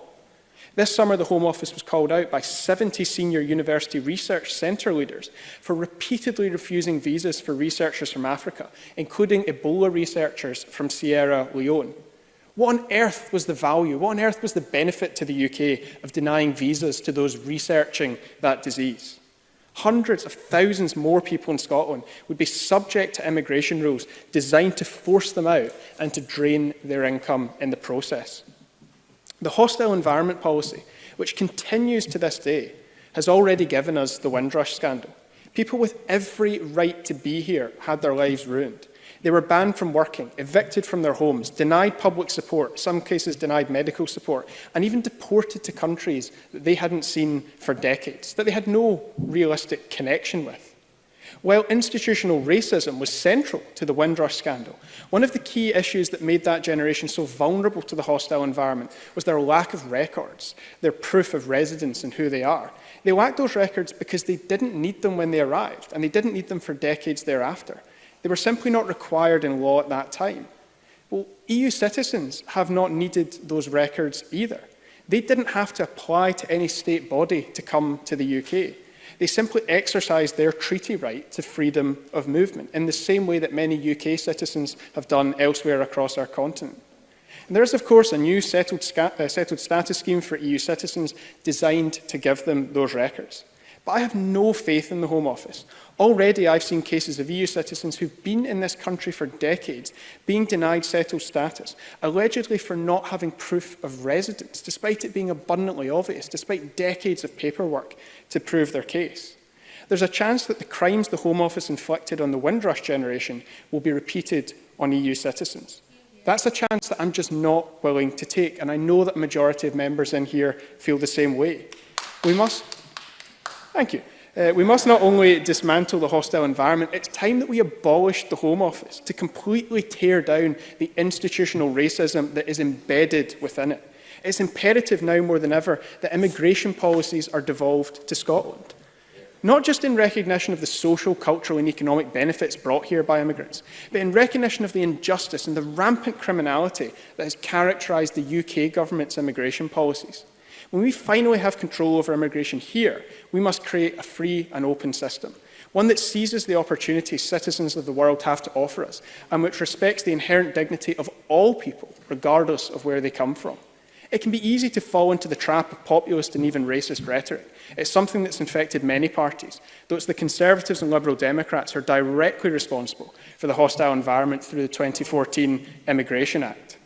Until such time as we are responsible for our own immigration and asylum systems, I support the measures contained within the Government's motion. The 3-year temporary leave to remain proposal clearly doesn't take into consideration Scottish universities. Amending it would be welcome. It's something the UK Government could have done long before now. However, these proposals, along with the Fresh Talent Scheme, are only tinkering around the edges. They're damage limitation exercises at what is, at its core, a horrendously racist and discriminatory immigration system. Scotland's colleges and universities, our students and their staff, deserve so much better than this. I'm very pleased to say that opening for the Liberal Democrats today in her first contribution to a debate in our Parliament is the MSP for Shetland, Beatrice Wishart. 6 minutes, please. Thank you, Presiding Officer. I'm delighted to be here to make my first speech in this Parliament.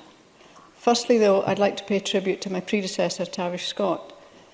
Tavish dedicated 20 years to the people of Shetland and to this place, and I'm sure you would all like to wish him well in his new role at Scottish Rugby. In my time working in his office, I saw firsthand Tavish's dogged determination to make sure that decision makers did not forget about Shetland. I also saw that advocating for island interests can often be an uphill battle in this Parliament, but Tavish always persevered. The air discount scheme, island travel fund, repatriation of NHS services, and even the Shetland mapping requirement will all be legacies of Tavish's time in office.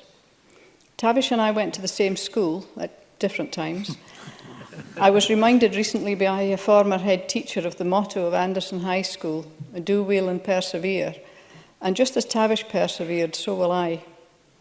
I am glad to be making my debut speech on an issue that will have real consequences for Shetland's future prosperity. Shetland's my home, and it matters to me. I grew up there. It's where I raised my children and where I hope my grandchildren will raise theirs. I'm proud to represent such a beautiful part of the world. That beauty will now be obvious to all those on the government benches who made the trip to Shetland for the by-election campaign. But beautiful scenery isn't enough to encourage skilled workers and students to make Shetland their home too. Shetland's always been welcoming and outward-looking. Our geographical position at the crossroads of the North Sea and North East Atlantic means that from Viking and Hanseatic trade routes to the modern fishing industry and energy sector, we've been connected to the global economy. We want to remain connected and attract the brightest and the best to make their homes here. We're in the midst of a merger that will bring together Shetland's further and higher education and training services under one organisation. And that has real potential to attract students from across Europe with the right support. And that could go some way to addressing the skills shortage that already exists in Shetland and in the UK. Last month in Lerwick, I visited Ocean Kinetics, a marine engineering and fabrication business, and Mesomorphic, a software design company. It was evident that businesses need more support to train and retain highly skilled people who can contribute to our local economy. But that's not just local experience. In July, the Open University Business Barometer reported that 63% of UK organisations are currently experiencing a skills shortage. Of more concern, though, is that 59% of senior business leaders thought that those shortages would worsen if the UK leaves the EU. I want to be clear that that is not acceptable. Presiding officer, I have first-hand experiences of navigating the UK immigration system as an MP's caseworker, working through its complexity and bureaucracy, and that could be frustrating and heartbreaking. Applications refused on small technicalities that could have been sorted out with a phone call. Instead, a second application is required and the payment of more eye-watering fees. A cynic could be forgiven for thinking that's an easy way for the Home Office to increase fee income. And I'm angry for our European friends, many of whom have lived here for decades, who are being forced to apply for permission to stay in their homes and communities. They're being exposed to the Tories' hostile environment, and already too many aren't getting the status they're entitled to. After the shambles and brutality of the last week in Westminster, I have no faith that this Tory government will introduce any kind of compassionate immigration system in the future. And what's more, the way in which the UK government treated our fishing industry, on advice from the Migration Advisory Committee, suggesting that Antipodean gap year students could crew fishing boats. It's an insult to what is one of the most dangerous jobs in Britain. The Scottish Government is rightly calling on the UK Government to respect our 4-year university degree system. But, presiding officer, in turn, the Scottish Government needs to similarly step up and respect the challenges facing Shetland. There are things that can be done now to make the Isles an even more attractive place to live, work, study and raise a family. Good connectivity is essential. For years, islanders have told this government we need fair and full funding for our ferry services. That promise has not been delivered. And for years, islanders have been told to wait for 2021 for R100 to reach them with better broadband, and now that commitment's disappeared. And the effects of not having decent broadband are significant. If it takes 6 hours to download a Netflix film, just how are people supposed to access online study material? Access to good broadband is as much of a necessity in today's world as it is for other utilities like water and electricity. Young people will often leave Shetland for higher education and work and to experience the world, and that should be encouraged and facilitated.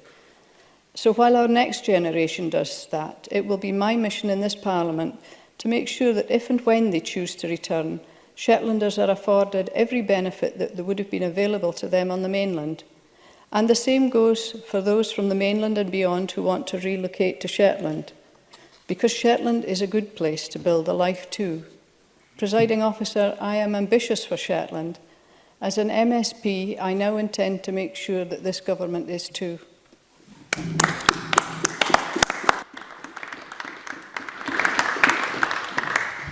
Now move to the open debate, and it's speeches of 6 minutes, please.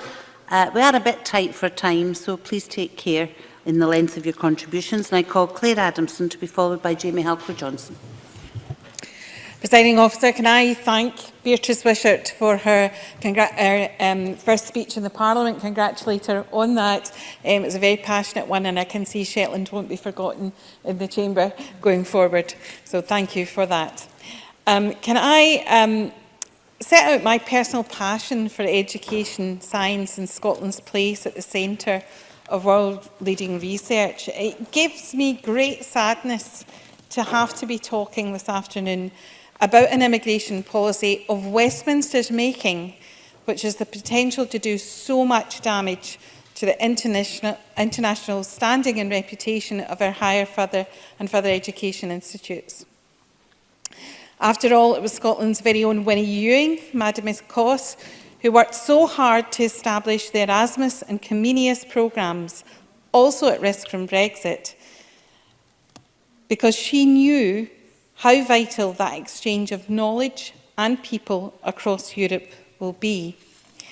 And while I do welcome the calls for consensus across the Chamber, I do have to regret that the Tories' actions in this area have not been good. After all, as mentioned by Ian Gray and by Ross Greer, the Fresh Talent Initiative was an initiative made in Scotland to meet the requirements of our institutions. It was delivered under Jack McConnell's premiership in this Parliament, and it was adopted by the Tories across the whole of the UK as a post-study work visa. It was then cancelled, and almost to add insult to injury, special consideration was given to the LSE, to Oxford and to Cambridge to continue to access the benefits that it gave. So until we see some real action from the Conservatives at Westminster on this area, I still remain sceptical about warm worms in the Chamber today. A recent survey of 1,000 staff at the Francis Crick Institute in London, one of the largest biomedical research centres in Europe, revealed that 78% of EU scientists at the centre stated they were less likely to stay in the UK. 51% of all staff at the Institute stated they were less likely to stay in the UK. 45% of lab heads said Brexit had already affected their work, either in recruiting new scientists or being excluded from EU programmes, or facing increased costs after the fall of the pound. And 97% of those who responded said a no-deal Brexit would be bad for UK science. If I could quote Dame Anne Glover, the current chair of the Royal Society of Edinburgh, and a former scientific advisor to the EU, in response to that report, she said, "International collaboration and a sustained deep science partnership with the EU is vital in supporting scientific progress and social and economic well-being. A no-deal or a hard Brexit puts this at risk, and I reiterate the call I made earlier this year to the Prime Minister to take all necessary steps to secure an agreement on science and research in the Brexit negotiations, which ensures the closest possible research relationship within the EU. These concerns should not be taken lightly. It is vitally important. A recent House of Commons Science and Technology Committee inquiry entitled Preparations for a No-Deal Brexit in the Context of Science and Innovation was published, and I recommend that everyone in this chamber reads that document. In response, the Royal Society of Edinburgh produced a report response on it, and I want to read from their summary. And I find it almost as if any of these concerns could be applied to any aspect of Brexit. In terms of the uncertainty associated with the outcome of Brexit, they said it would have a deleterious effect on the UK's research endeavours. While the UK Government has sought to reassure the science community, it says there is a significant lack of clarity and detail. In terms of Horizon 2020 and not being able to access the mono-beneficiary parts of Horizon 2020, it said there are no firm details on what the contingency arrangements will look like. And in terms of the ongoing costs and the impact on universities, it said it makes it very uncertain and unpredictable territory. They go on to highlight Erasmus and the importance of Erasmus, and it says that there must be the needs of the particular circumstances of devolved nations to be taken account of. So there we have it, serious concerns from the brightest and best brains in our country, in the Royal Society of Edinburgh, highlighting the devastating impact this is going to have. Presiding Officer, I convene the Parliament Committee on Education and Skills, and unanimously, and it's one of the committees that does have representations from all the parties here, we wrote to then Ms Patel about our concerns, and they've been highlighted already, but it's worth reiterating. The ETLR, the 3-year visa proposed, will not help Scottish universities. 96.4% of all REU students on undergraduate courses in Scotland expect the length of their study to be greater than 3 years, and a cost between £400 and maybe over £1,000 is not going to be viable to attract EU students going forward. Thank you, Presiding Officer. Jamie Halcrow-Johnson, followed by Sandra White. Thank you very much, Deputy Presiding Officer. Can I, on behalf of these Conservative benches, welcome Beatrice Wishart to Parliament, and a very thoughtful maiden speech, some of which I agreed with and some of which I didn't. But it is good to have another islander here in Parliament and somebody else who can work with us to support and to promote the issues that are unique to island communities. The UK has long been known as one of the major international destinations for the world's leading academics and researchers. In Scotland particularly, we've punched well above our weight, not only in the quality of our university and research sector, but in attracting talent and in terms of open collaboration. This is in large part thanks to Scotland's long and well-developed traditions of higher education and the hard work of our institutions in building connections internationally. While leaving the EU as a backdrop of today's debate, this openness, this pull, has never ended at the borders of the European Union. We can look at the universities in our own regions and see some of the bonds that have been built across the globe. In my own part of Scotland, the University of the Highlands and Islands has partnered with institutions as far afield as Japan. This, however, is not to reduce the cross-border cooperation that has taken place with our nearest neighbours in the EU. Successive governments of all stripes have, time and time again, emphasised the importance of the university and research sector in our immigration policy. That must remain the case. There is no shortage of arguments for skilled migration in this sector. Universities of Scotland have set out evidence of the benefits of mobility of talent to their member institutions. However, it is more than that. There is a wider benefit, that global outlook, the benefits of which may be less tangible, but to many of us are just as clear. The reality is that we exist in a competitive international marketplace, and one with increasing numbers of competitors seeking a position on the global stage. If our universities are to be world-ranking, then quite simply we must attract world-ranking talent. The government benches will be well aware of the work that my colleague Liz Smith has done with them in the past, and from our approach, particularly on post-study work, that common ground can be found. Where reasonable suggestions have been made and have cross-party support, we've been willing to work to persuade the Home Office and others to look into them. In his motion, Richard Lochhead has pointed to the temporary leave to remain policy that was proposed by the UK government. I welcome the positive movement here to make things easier for students from EU countries in the event of a no-deal Brexit. This is the sort of contingency planning that should be taking place, even if we hope that it is never deployed. But I am far from immune to the concerns raised by bodies across the sector on the 3-year limit and the issues caused by 4-year undergraduate honours degrees being the norm at universities here in Scotland. As we'll all be aware, Claire Addison has written to the Home Secretary on this point. The issues she raises are reasonable and well-founded. It's important that, when we prepare, we get things right. In terms of existing university and research staff, it is worth again noting that the EU settlement scheme is now not only a policy, but a reality on the ground. During the period of free movement of labour, thousands of people have made their homes here in the UK and contributed to our country. It is positive that the UK government has recognised this, regardless of the position on withdrawal or the future relationship. We should also consider academic and research collaboration. For many years now, EU institutions have been supportive and helpful in building these links between the member states.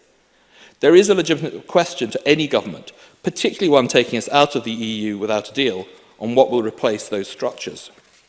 But again, we can look to examples of where successful collaboration takes place with institutions outside of the EU. It can be an opportunity to examine these links and our own approach globally, and to remember that more can and should be done beyond the EU's borders. An orderly exit from the EU must, of course, respect the political background has changed and recognise that certain structures may no longer exist. There is undoubtedly still work to be done, and I would hope that an agreed transition period, such as that was proposed as part of the withdrawal agreement, can aid that process. There is, presiding officer, a common theme here. Many of these issues can be addressed in the short term by an orderly exit from the EU. For those that still arise, an orderly exit with transitional arrangements will provide the space for discussion on the future relationship with the EU, as well as giving government at all levels space to develop policy to adapt to the new political climate. That requires a deal, and to agree a deal, our friends and colleagues in the UK Parliament have to vote for one. I support that, and I hope after the opportunity for some reflection over the summer, the other parties in this chamber will see that need as well. I'm just finishing, I'm afraid.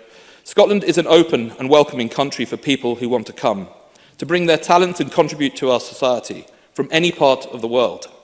But what seems to be overlooked in this chamber is that the UK is too. We need only look at our history, as well as the many people in this country who can, in recent generations, trace their past to migration, to see the evidence of that. While a majority of the UK voted to leave the EU, few want to reverse Britain's open approach to skilled migration. Most recognise the need for a fair immigration system.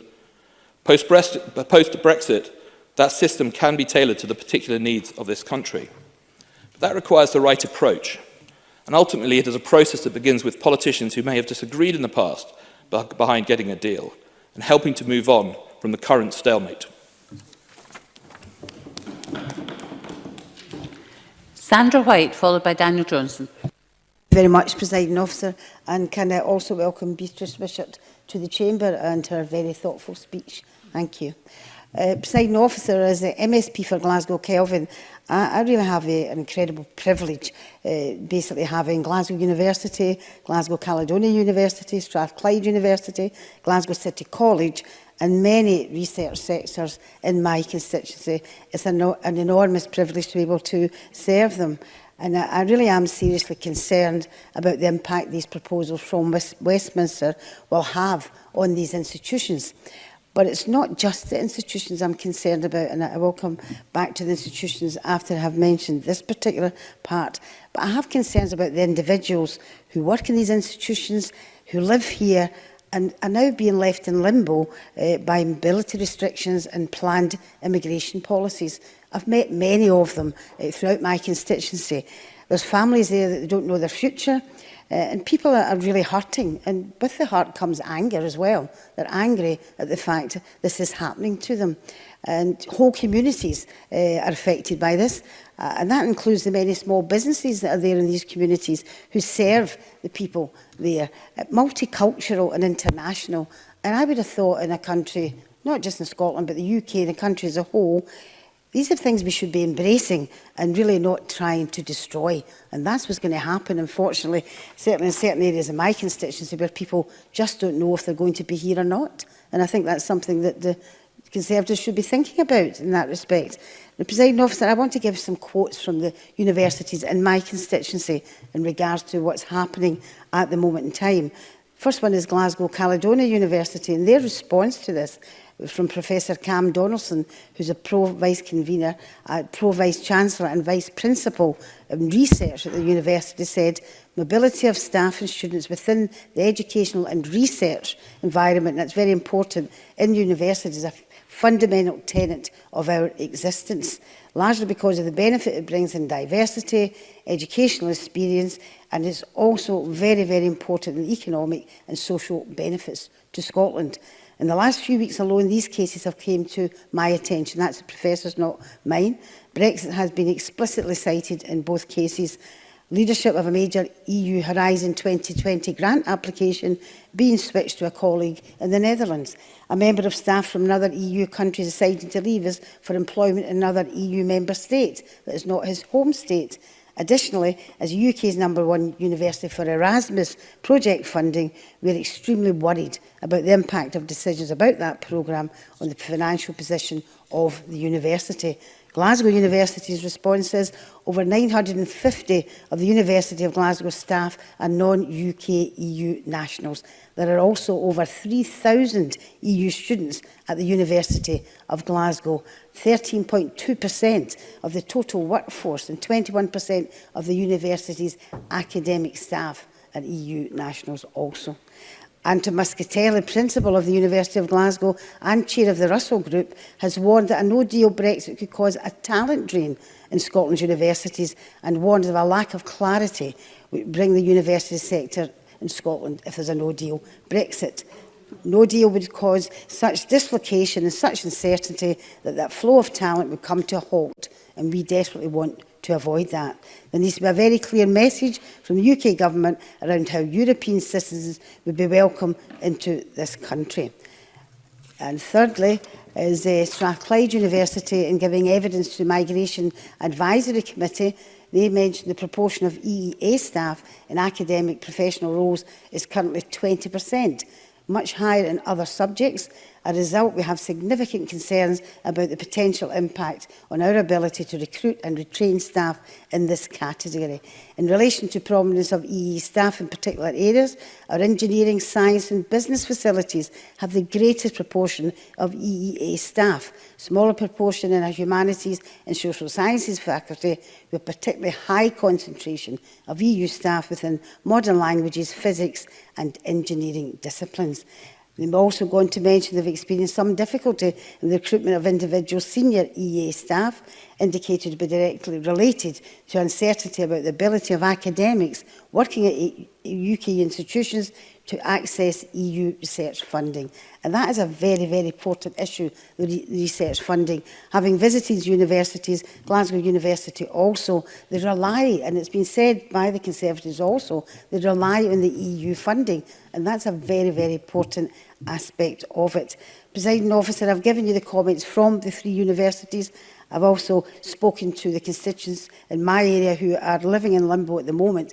I really think it's time we had some clear and straight answers as to what is going to happen to the people in the constituencies, but also to the universities also. Thank you very much, Presiding Officer. Daniel Johnson, followed by Stuart McMillan. Thank you, Presiding Officer. I'd like to begin my remarks by addressing the arguments that have been put forward by the Conservative benches. I'd like to acknowledge the fact that they have attempted a consensual tone. Also acknowledge the fact that they've also attempted to strike a position somewhat different to their English and UK counterparts.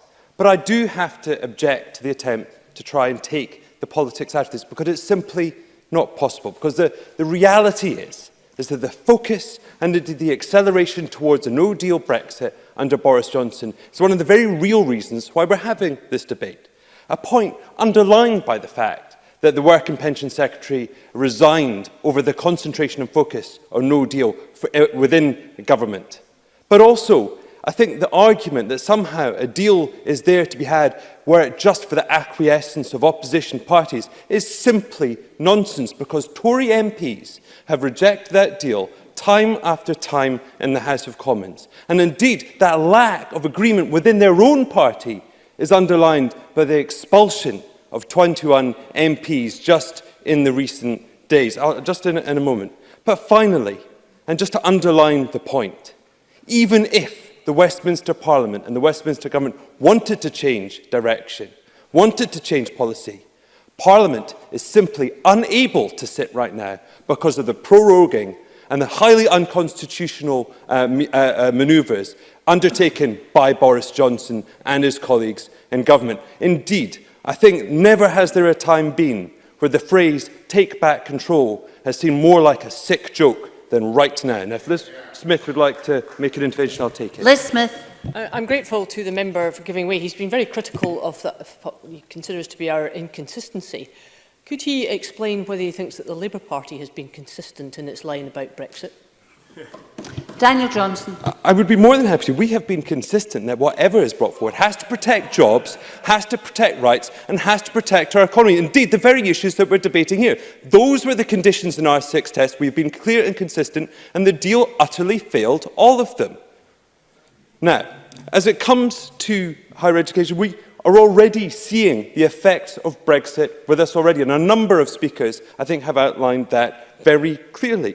The reality is that research funding has become more problematic because of the realities of Brexit. Recruiting people from other parts of the world has become more difficult because of the fears of Brexit. And that should perhaps be no surprise, because ultimately, knowledge does not respect borders. But in pursuing research, pursuing the acquisition of new knowledge is by definition an international endeavour.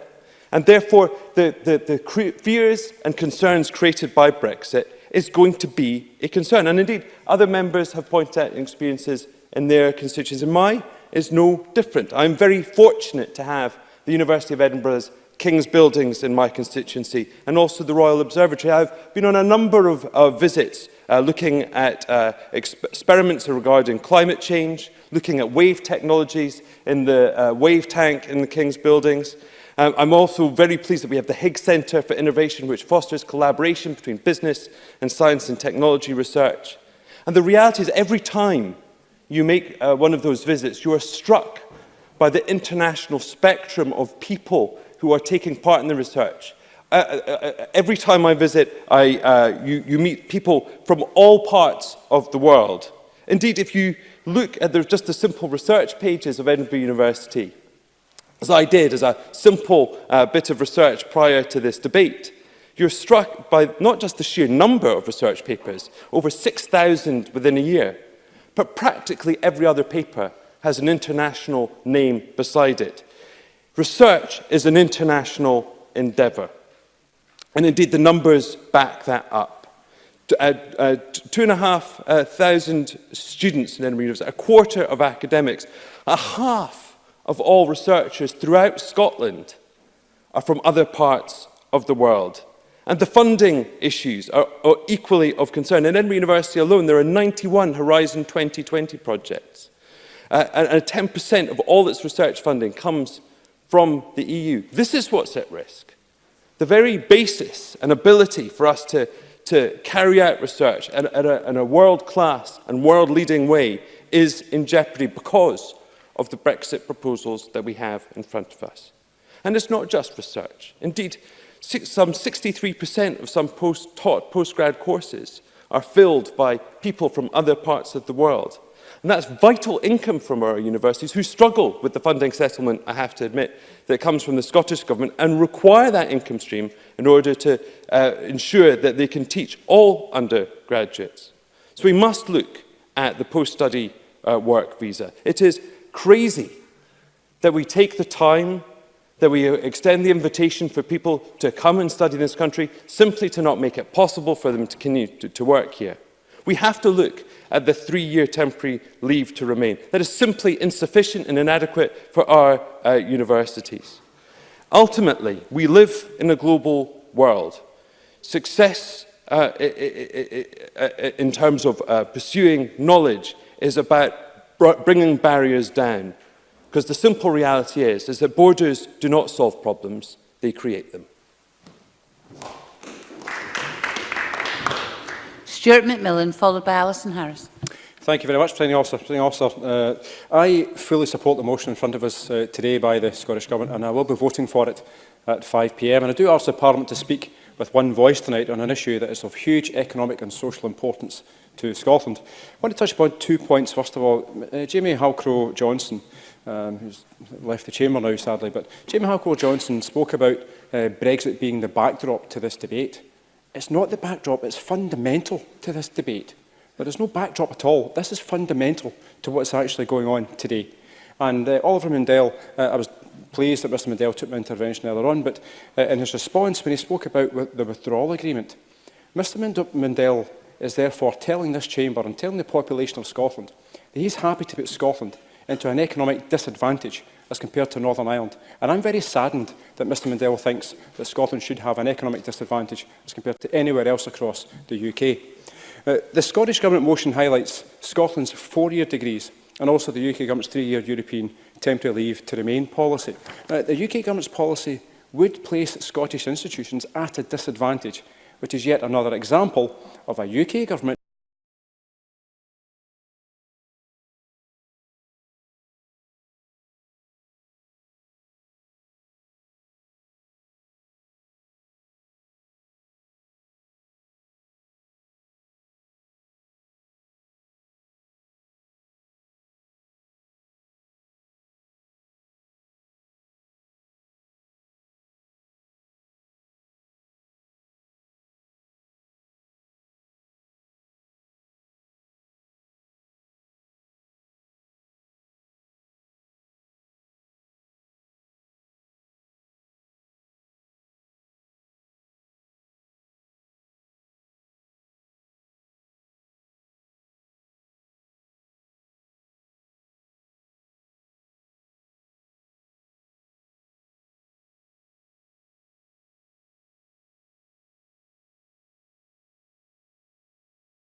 The motion raises a number of issues that must be addressed if the needs of Scottish institutions are going to be met. In my committee work, we have heard about the lack of understanding of devolution among UK government departments. There is a feeling that the enthusiasm and knowledge of the early days of devolution has dissipated and that the civil service has fewer members who have a working knowledge of the Scottish Parliament. The announcement of the European temporary leave to remain, that is to be 3 years to meet the needs of an undergraduate degree, indicates that there is an ignorance of the Scottish university sector. It is disappointing that following clear evidence from the sector, pressure from Scottish MPs and correspondence from the Scottish Parliament's Education and Skills Committee, there has been no indication of a change in policy from the UK Government. It is not acceptable for students in Scotland to be disadvantaged by having to pay a significant fee to convert to a Tier 4 international student visa in their final years. As a member of the European Committee, I have also taken evidence on the future of the Erasmus scheme, the benefits of which University Scotland have outlined in their briefing for us today. Over 2,500 people at Scottish universities did a study or work exchange through Erasmus in 2016-17. The committee also heard about the amount of college students and staff who benefit from the scheme and the extent to which Scotland benefits, receiving a larger share than its population. There were still question marks over the future direction of the scheme, but there was a degree of security until 2020 and an indication of a willingness to continue in this or a similar model, although there were no guarantees.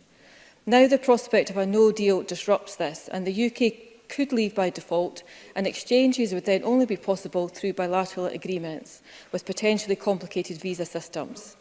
If it survived as a model of exchange, it would likely become limited to the more resourced and internationally connected institutions, limiting access and opportunity for the breadth of student and staff it currently serves.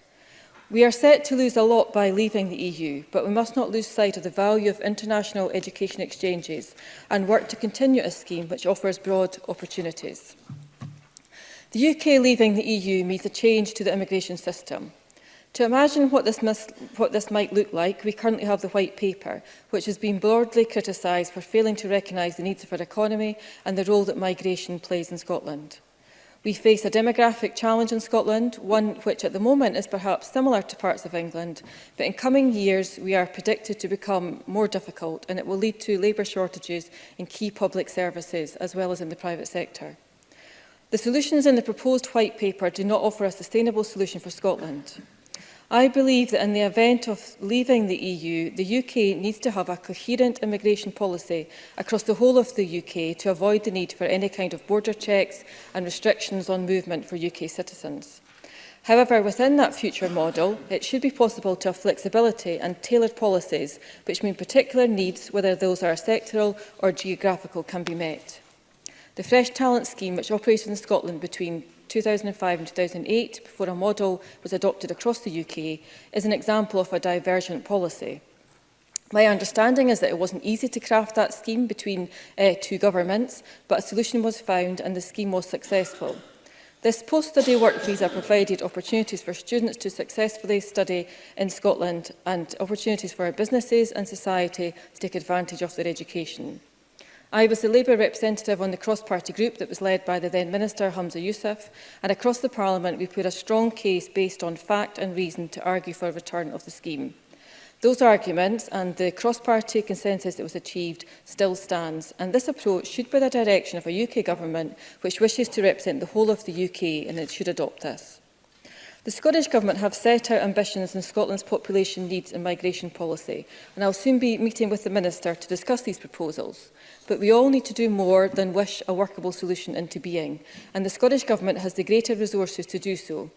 I accept that the current UK Government is intransigent, but they might not be there for much longer. Migration will be a key issue in future years, and we need a solution that works for all our society and our economy. Thank you. Gillian Martin, followed by... Sorry, I was getting your name wrong there. I do want to insist on calling you something else for some reason. Oh, that sounded very bad. Apologies for that. Followed by Alexander Stewart. Gillian Martin.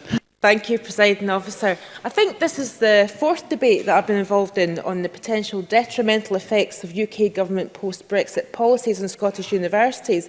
Hard or soft Brexit, deal or no deal, it's the potential damage of short-sighted and ill-thought-out immigration policies which has been a common thread throughout my speeches in all four debates. And I want to make it clear that I don't think the UK government has to have a secure deal with the EU in order to make sensible immigration proposals. And ahead of this debate, I looked into the salary scales of academic support staff and academic staff at the University of Aberdeen for reference, as we look at the current proposals for salary thresholds for work visa eligibility, as mooted by this month's Home Office Minister, Priti Patel. As we speak, the proposed threshold is 30,000, which is already below the UK median annual salary of 28,600. But we also know that Ian Duncan-Smith and the rather badly named Centre of Social Justice recommends a threshold of 36,000, in line with the threshold for other foreign nationals outside the EU. And I hope that Priti Patel has ruled this increase out, but I can't find any record of her doing so, and I have looked. The White Paper doesn't confirm a level of future salary, so that's a source of great worry to a great many people. Now, research support staff at the University of Aberdeen start around about 17,000 a year in line with living wage requirements, and at the highest grade their salaries come in at £29,176 a year. The majority of support staff are in the early 20 to mid-20 bracket, and by support staff I mean lab managers, research assistants and lab technicians. And they're highly trained and highly qualified specialists involved in the very core facilities, without whom no vital research would get done. Now, currently, all those posts would fall below the salary threshold proposed by the UK government post-Brexit. And we also know that around a third of those support staff are from outside the UK, vast majority being from other EU countries. And moving on to the academic positions within Aberdeen University, postdoctoral research fellows could expect to have a salary of around about 32,000, but many academics at entry level in that year between handing in their PhD and their award are on a salary of around 28,000. Now, with that proposed salary threshold of 36,000, we'd lose postdoctoral fellows from other EU countries, and even with the threshold of 30,000, we could be looking at having that gap removed of that coming from a PhD moving into the fellow position. I mean, what are they going to do? Are they just going to go home and never come back to Scotland? And let's not forget colleges. The starting salary of a college lecturer is also well under the £30,000 threshold. So colleges could lose a great many of future staff. We know that 30% of UK academic staff are made up of non-UK foreign-born citizens. And the university staff who come to work here from outside the UK would currently not qualify for a work visa as currently proposed by the Home Office. And that talent drain will have a lasting and direct detrimental effect on Scottish students and our international students alike. And that's what the crux of my intervention on the Minister there. What is the effect going to be on our students? And I wholeheartedly agree with the points made in the publication of the Russell Group, represent 24 UK universities, including University of Glasgow and Edinburgh. They have said that a salary threshold should not go higher than 21,000. They've also asked for part-time and flexible work to be taken into account and a pro rata calculation to form part of the conditions. And if this is not done by the Home Office, they're further disadvantaging those with caring responsibilities and in practice excluding many female workers. And I also agree that the Tier 1 exceptional talent visa scheme should be expanded to allow people of talent from all levels. Salary should not be the main criteria. Presiding Officer, I want to end today by once again highlighting the self-harm of the scrapping of the post-study work visa. Not only must the European temporary leave to remain policy take into account the duration of Scottish degrees, so many people have mentioned that here, we should be doing what we can to encourage our graduates from EU countries to give us the economic and social benefit of their talent by offering them a post-study work visa. Let's not forget that this visa was taken away from our graduates, and we can only guess at the economic deficits already caused over the past 7 years since it was scrapped. Scotland's universities are already dealing with a huge amount of uncertainty over the loss of EU funding, and they're already seeing teaching and research vacancies going unfilled as talent from other EU countries rejects the prospect of an unwelcoming UK.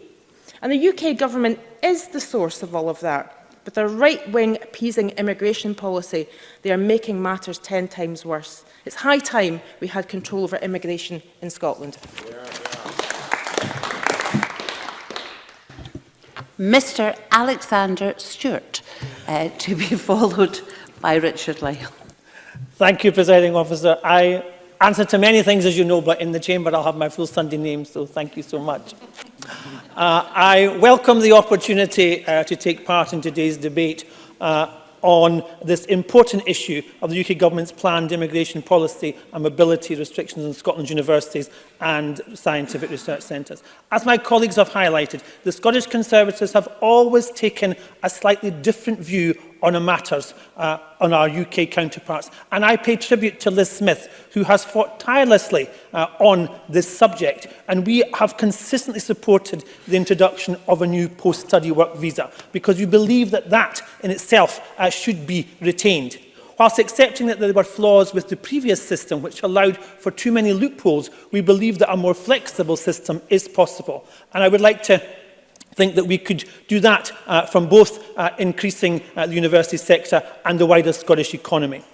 Whilst we may take a somewhat different view from our Westminster colleagues on this issue, the situation is currently indicating that we do not want a differentiated immigration system here in Scotland. The CBI, the Food and Drink Federation, the Scottish Chambers of Commerce and NFU Scotland have all spoken out against that differentiation. And it's clear that a distinct immigration system would simply not work, and that may add to, not at the moment, I'd like to make some progress. And it's important to us all to remember that the Scottish Government's record when it comes to universities, Presiding Officer, the SNP administration have cut funding on each and every university. And in my own region of Mid-Scotland and Fife, I have St Andrews University, I have Stirling University, I have Perth College, which is part of the Highlands and Islands University, and I have Forth Valley. And each and every one of those institutions have indicated that they are struggling financially for that position. And that is a fact that none of us can deny. It is the case that there has been a reduction of nearly 400 million in the last 5 years, and that's around 130 million in real terms. Universities Scotland themselves has estimated that the Scottish university budget will contract by a further 1.8% in the following year. The record of that is showing that it's vital, and we cannot accept that everything in the garden is rosy. We've heard that today. We acknowledge the fact that there are difficulties, Presiding Officer, but the facts speak for themselves, and when the institutions tell us what's taking place, that is very much the case. On the other hand, the UK Government has shown the commitment to the university sector by guaranteeing Horizon 2020 research funding, even if the UK leave the EU without a deal. Now, I don't want that to be the case. None of us want that to be the case, that we leave without a deal. We need to secure a deal, because by securing a deal, that will help support our universities and our research facilities. And that's vitally important. The UK Government has also committed to converting and covering the cost of the Erasmus Plus and European Solidarity Corps until the end of 2020. It's maybe only 2020, but at least it's secured for that timescale, and it's important that we work together to ensure that we continue with that funding. Happy to take. Richard Lochhead. Can I thank the member for giving way? In light of the suggested financial challenges facing the higher education sector the member referred to, can he explain how Brexit will help the universities address those financial challenges? Alexander Stewart. As I've already said, we need to work together to try and manage this process. Brexit is happening, Minister. The United Kingdom made that decision, and we need to honour that decision. And I want to work collaboratively to ensure that we have that working for us, because Brexit is here, and we need to ensure that the universities and research centres receive that funding. I accept that the EU research funding is indeed important, but also we must not forget that in the UK itself, we are 6 times more funding comes from the UK than it does come from the EU. And that in itself is vitally important. And we have the structure like the Scottish Funding Council. These are opportunities for us to continue to work with our European neighbours and partners on a case-by-case basis where it is benefiting to us all. Collaboration is vitally important, Presiding Officer, and that has been proved many, many times before. Schemes like Erasmus Plus can be transformational for those individuals who take part. We've already heard that. We already know that. Individuals and organisations tell us that. But it is vitally important that the EU, that we work with our members out with the EU, as well as the 28 members that we have. I was at university in Stirling yesterday when we were talking about city deals, and there are in excess of 100 different nationalities and countries at that university, all supporting and going forward. The current political declaration that has been agreed between the UK and the EU states that the UK could continue to participate in such schemes if there was a fair and appropriate financial contribution. And I believe that is only right and proper. But we also must look at the record of the SNP. My colleague Alison Harrison has talked about the number of students in Scotland University that has decreased by over 1,000 in the last year alone. That's about 4%. And that's totally unacceptable in the circumstances. The cap on students facing further disadvantages in Scotland when it comes to UCAS clearing has been shown. And we talk about the difficulties and the comparisons south of the border. It is important, Presiding Officer, that we respect the referendum result and we leave the European Union. We all want to have a managed exit and a deal. What's important is a deal, while we will see. But we have had opportunities in the past when individuals have progressed the no-deal situation to cause some disquiet and to cause some situations across. So working together with our colleagues in the UK government, we can secure that students in Scotland can have a thriving research sector, and we can see that prosper for us all, because that's exactly what we want. Working together, we can achieve so much more. Thank you, Presiding Officer. The last of the open debate contributions is from Richard Lyle. Thank you, Presiding Officer. I didn't have the opportunity to go to university. Instead, I entered into the world of work early. But I pledged to myself that my two children would not be the same, and they would have the chance to go to university, and they did. Both made my wife and I very proud. I did that because I believe that the opportunity to learn is of the utmost importance, and we should work to make it a reality for all. In Scotland, we are a home to some of the most highly rated research institutions in the world. Indeed, some of the best students in Europe actively choose to study and work in Scotland, and EU researchers are driving forward their science and innovation. We rightly have an international outlook which makes us proud to be a destination of choice for students and academics the world over. All of this is threatened by Brexit and the related hostile immigration policies of the UK government, policies which should not be allowed to stymie Scotland's scientific and economic progress. Presiding Officer, for me, issues like immigration are not just political, they are personal. My mother-in-law was Dutch. My father-in-law was Lithuanian. The ability to live, learn, love without barriers is of the utmost importance. If they had not come to Scotland, I would not have met my wife, I would not have had any children, I wouldn't have my glorious grandchildren. It makes you think, doesn't it? Under the current UK government proposals in the Immigration White Paper, EU students will require a study visa, placing an additional burden on both students and universities, and potentially deter EU nationals from coming here. Indeed, the perfect illustration of just how little the UK government knows or cares about Scotland, its proposed temporary leave to remain scheme would fall short of covering students studying for a 4-year degree in Scotland. It truly beggars belief. To suggest that EU students will have to apply for a visa for a further year at a cost of up to £840 is an outrage and must be dropped. Scotland absolutely must have a tailored migration system for Scotland, with devolved powers with the UK framework to allow us to set visa rules and criteria to meet Scotland's most acute needs. And frankly, moving EEA nationals onto a visa system could act as a barrier to skilled researchers wishing to work in Scotland. I never tire, Presiding Officer, of saying that Scotland did not vote for Brexit, and the Scottish Government believes it will be damaging for our economy, our communities and our reputation. It's not just for me that is saying this. The higher education sector in Scotland also has concerns regarding leaving the EU. Become more difficult through a loss of freedom of movement to attract and retain EU staff and students. We will lose access to significant research funding and collaboration, such as Horizon 2020, as well as participation in the wide range of EU programmes, including Erasmus. Scotland has long been an attractive destination for international students from within and beyond the UK. But UK student visa policies and the threat of Brexit is sending a negative message to students considering Scotland for their studies. It's therefore important that we continue to reiterate our view. Not only did we not vote for Brexit, but that to anyone thinking of coming to Scotland to study or indeed to work in our institutions, you are most welcome here. Presiding Officer, the UK Government does not have a credible plan. Where is the plan? Show me the plan. You don't have a plan to ensure that our valuable science and research can be maintained and enhanced following Brexit. In fairness, the UK Government at present doesn't even have a credible plan, as I've said, other than to shut down Westminster. Watching that yesterday was an absolute disgrace. Avoid scrutiny, pursue a no-deal Brexit.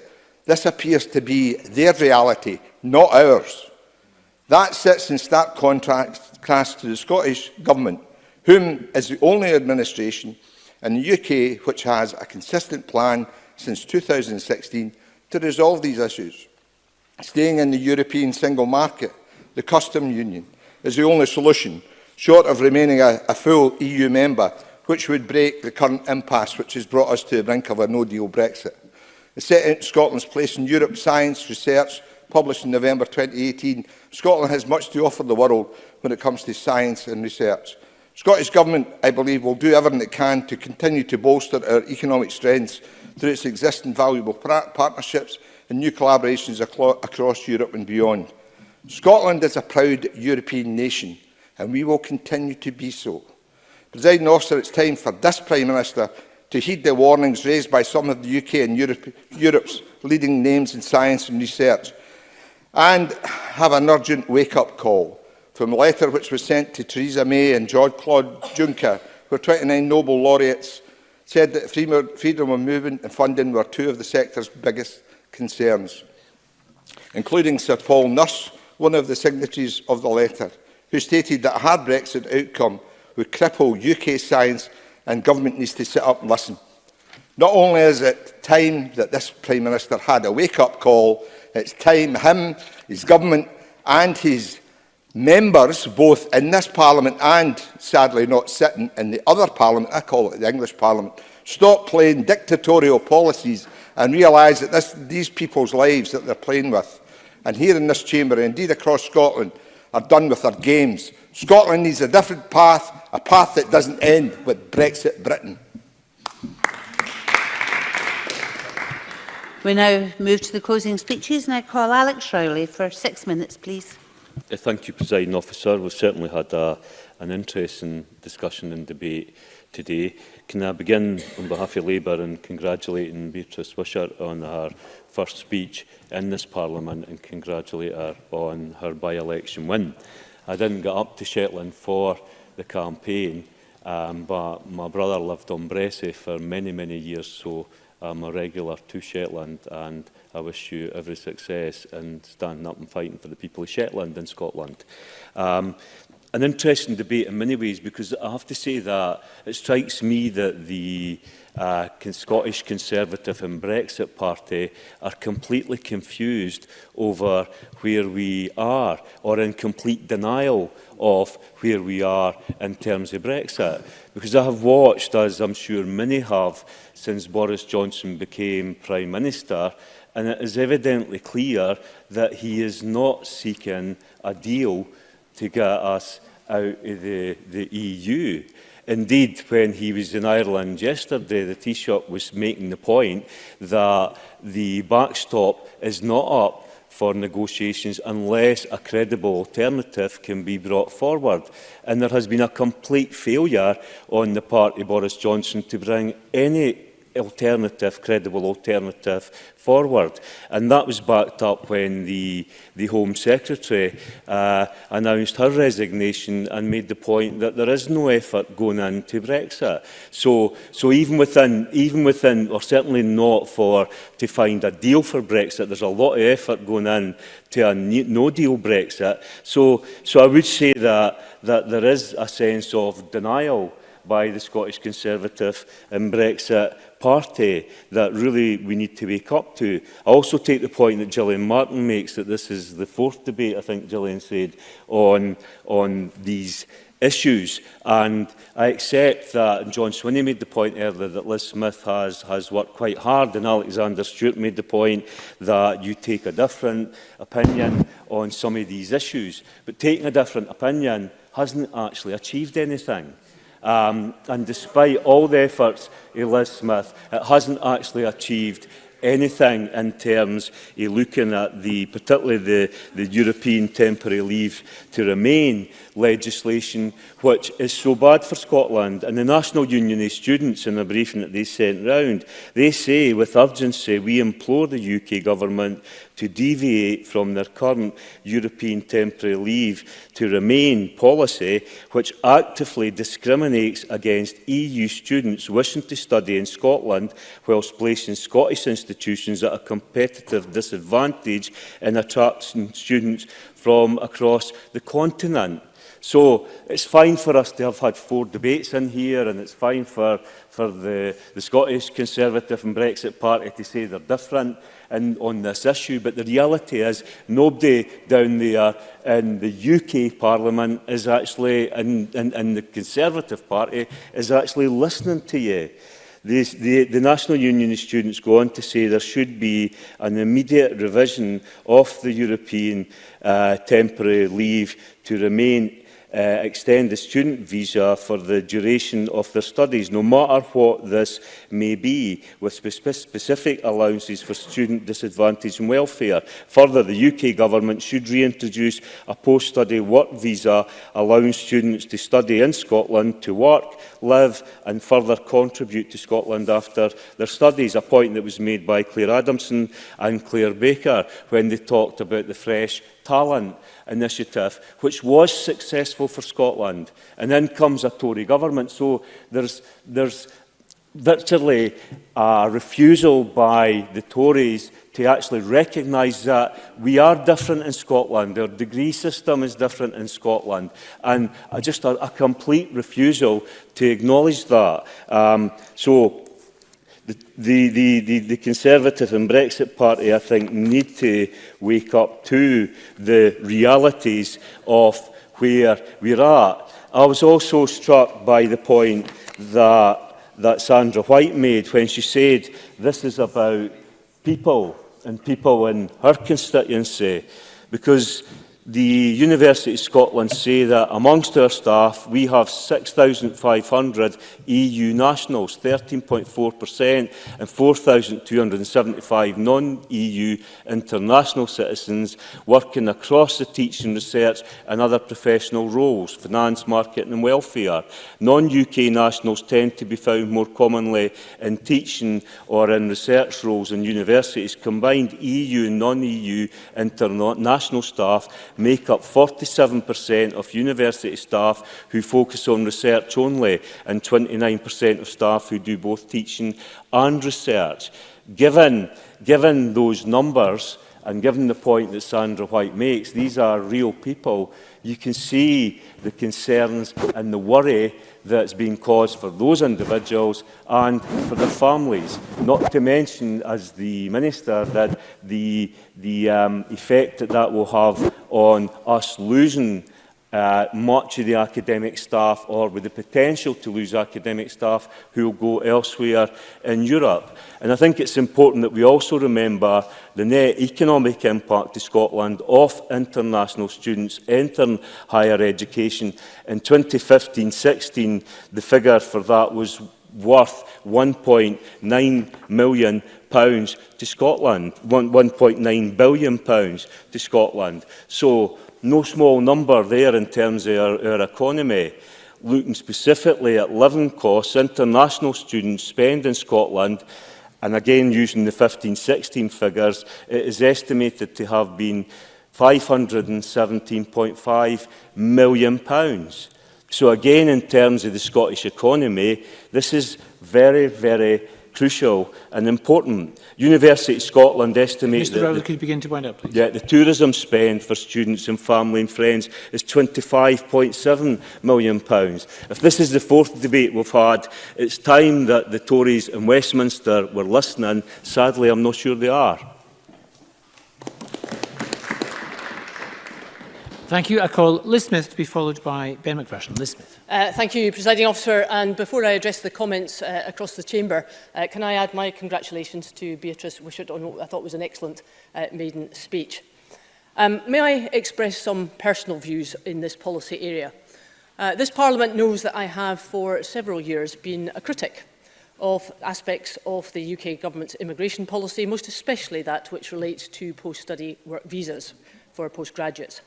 I did not agree with the removal of the post-study work visa in 2012, not least because of what I believe would be the detrimental impact on universities in Scotland, which is exactly why I chose to participate in the Scottish Government's post-study work steering group in 2016 that Claire Baker mentioned. And can I commend again to the Parliament the cross-party findings of that report and its recommendations. This Parliament knows too that I voted Remain. One of the key reasons behind my decision was listening to views of many in the higher education sector, and I continue to do so.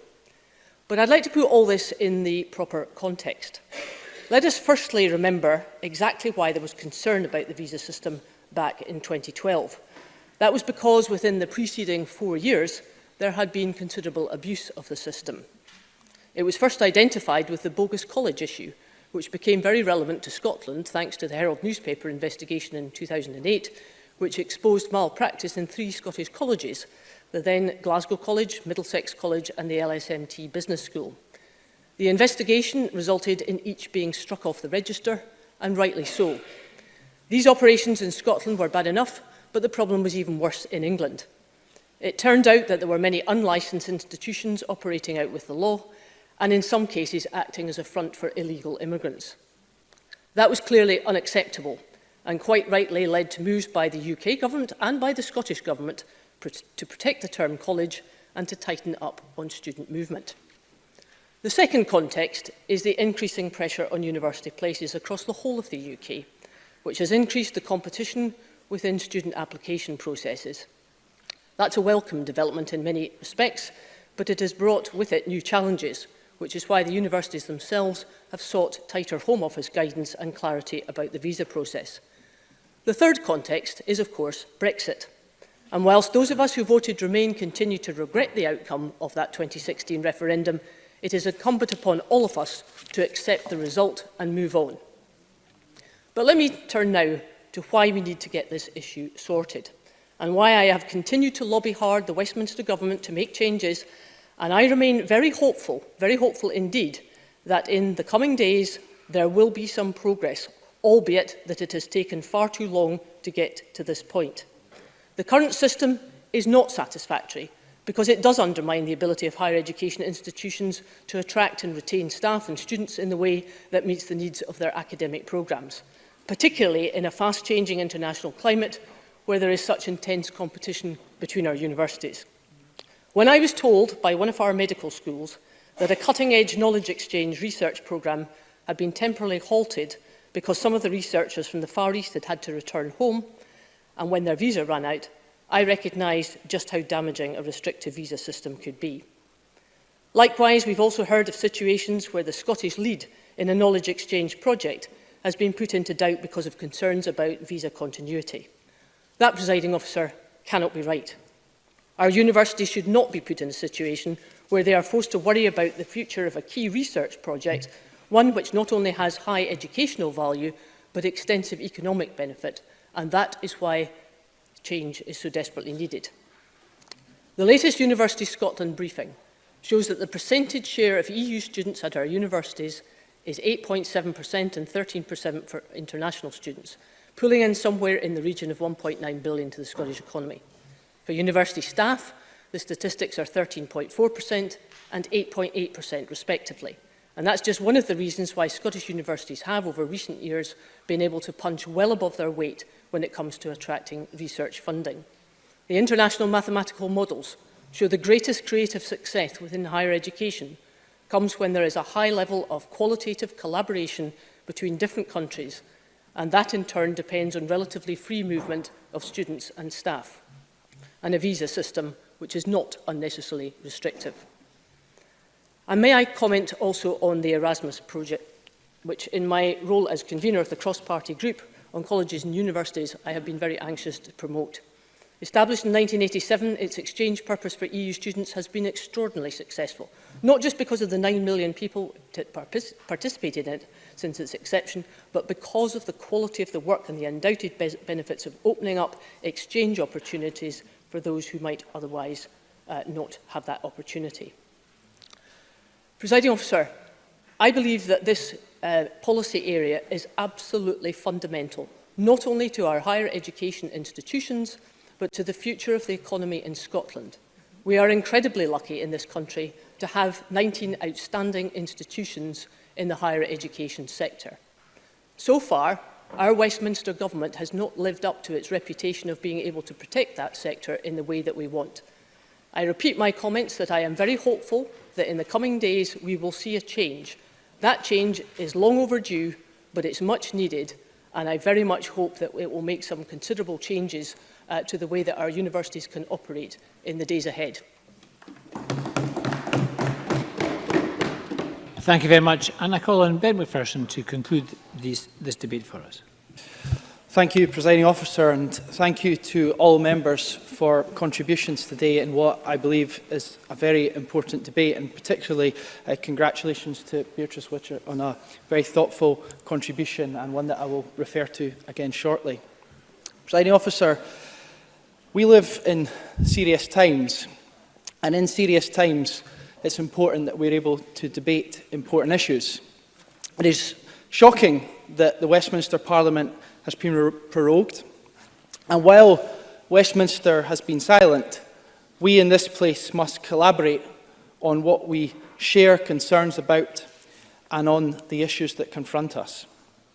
And what has been clear from today's debate is, one, across the chamber, we share a respect and admiration for the huge contribution that the higher and further education sector makes to Scotland's economy and to Scottish society and to our international reputation. There seems general consensus, secondly, that both Brexit combined with proposed UK government immigration policy is having a negative impact on the higher education and further education sectors and is an issue of widespread and real concern.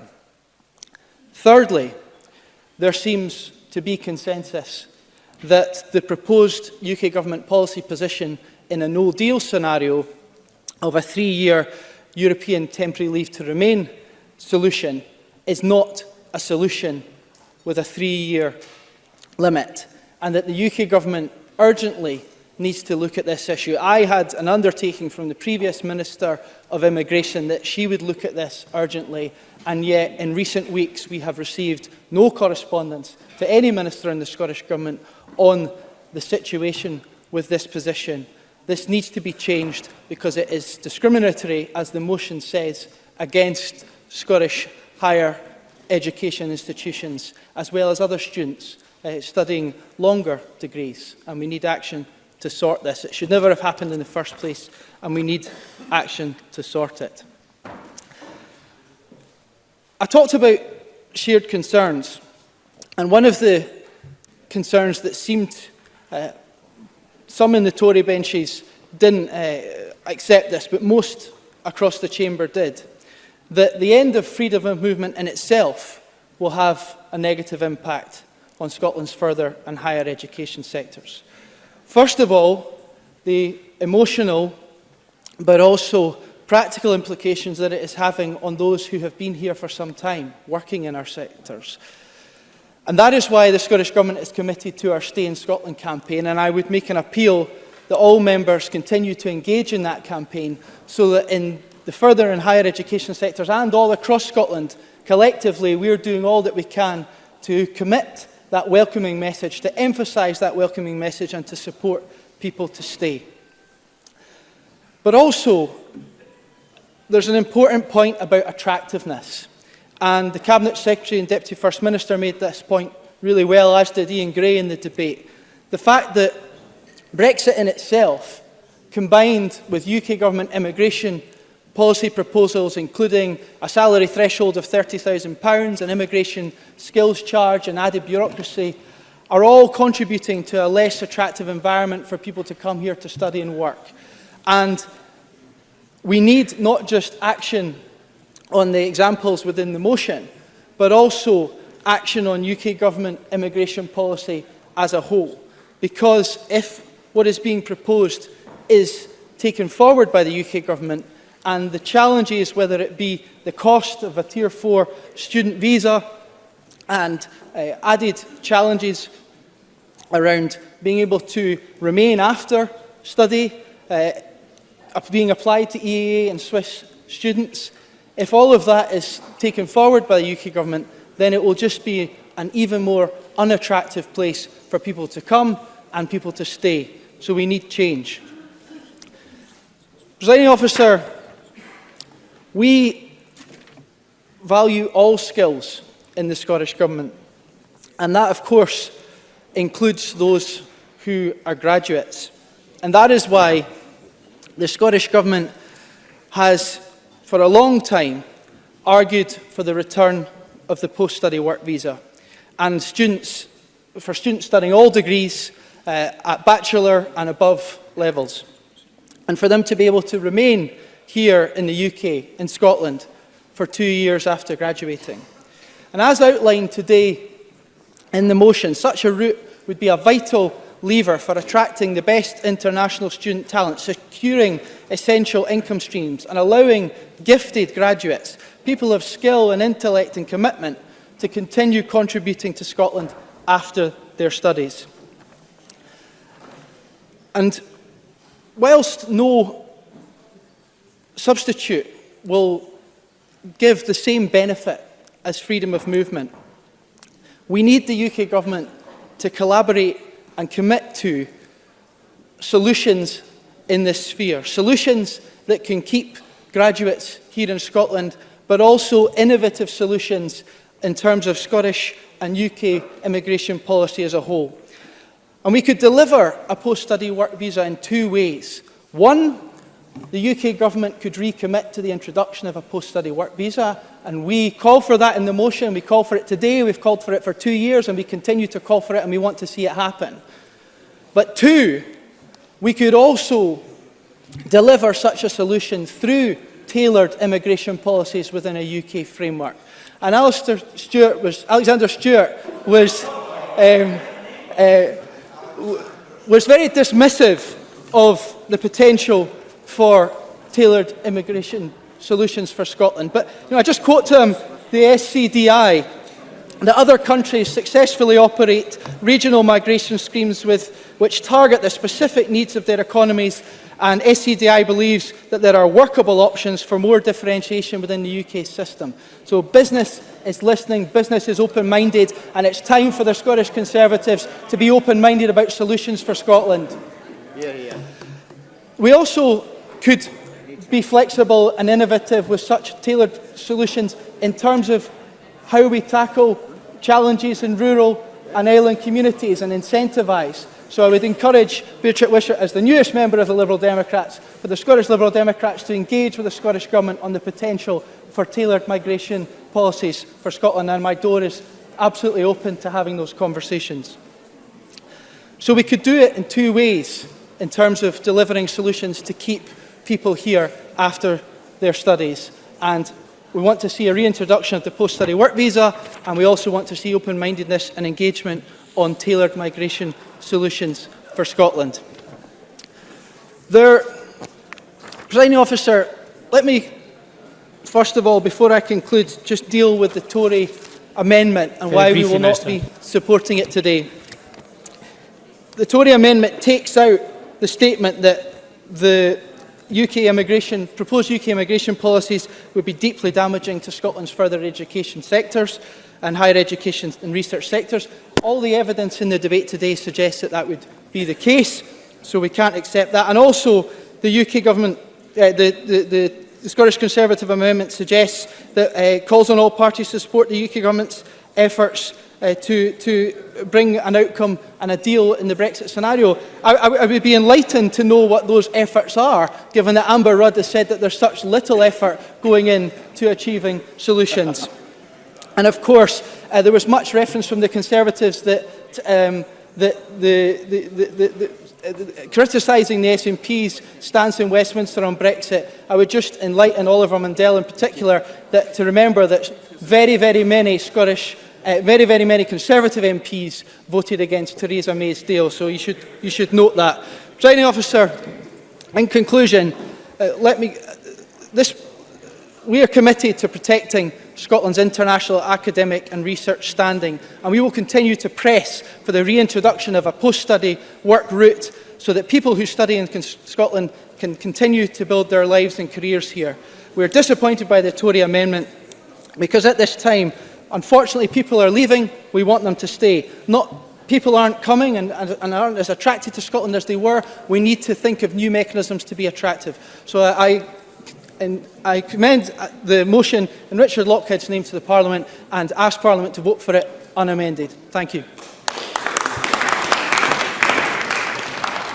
Thank you very much. And that concludes our debate on the impact of the UK Government's planned immigration policy and mobility restrictions on Scotland's university and scientific research sectors. Moving on to the next item of business. The next item is the election of a member for appointment to the Scottish Parliamentary Corporate Body. I've received one valid nomination for appointment. The nomination is Ruth Davidson. So the question is that Ruth Davidson be selected for appointment to the SPCB. Members should press their yes, no or abstain buttons now.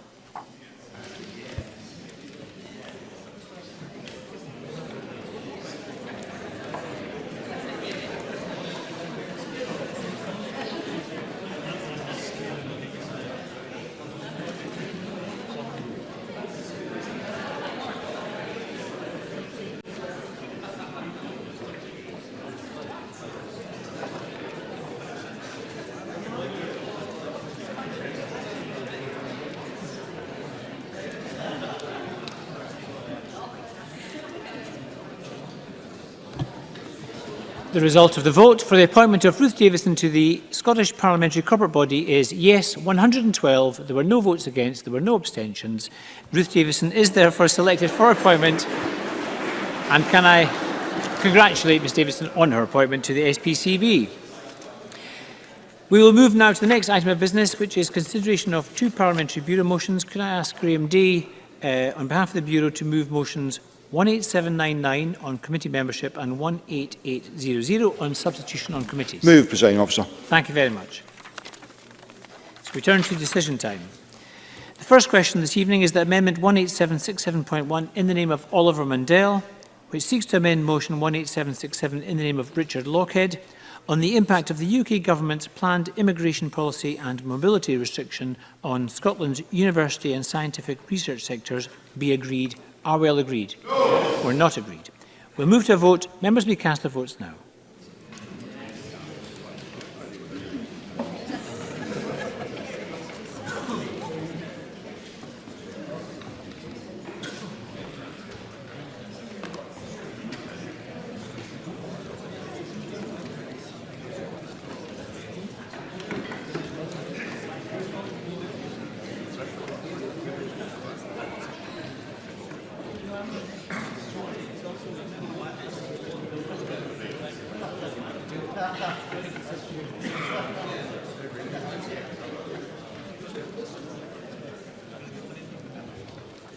The result of the vote on amendment number 18767.1 in the name of Oliver Mundell is yes 29, no 85. There were no abstentions.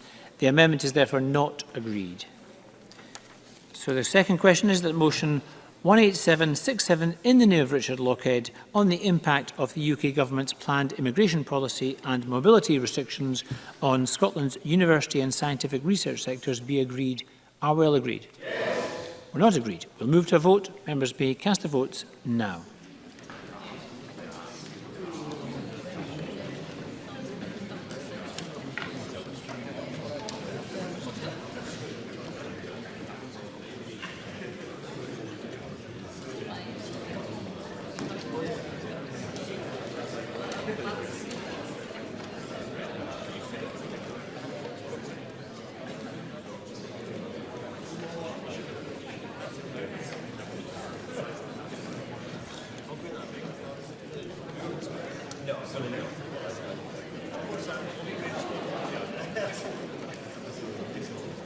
The result of the vote on motion 18767 in the name of Richard Lochhead is yes 84, no 1. There were 29 abstentions. The motion is therefore agreed. I propose to ask a single question on the two Parliamentary Bureau motions. Does anyone object? No, that's good. The question is that motions 18799 and 18800 in the name of Graham Day on behalf of the Bureau be agreed. Are we all agreed? Yes. We are agreed. And that concludes decision time. We're going to move on shortly to members' business in the name of Edward Mountain.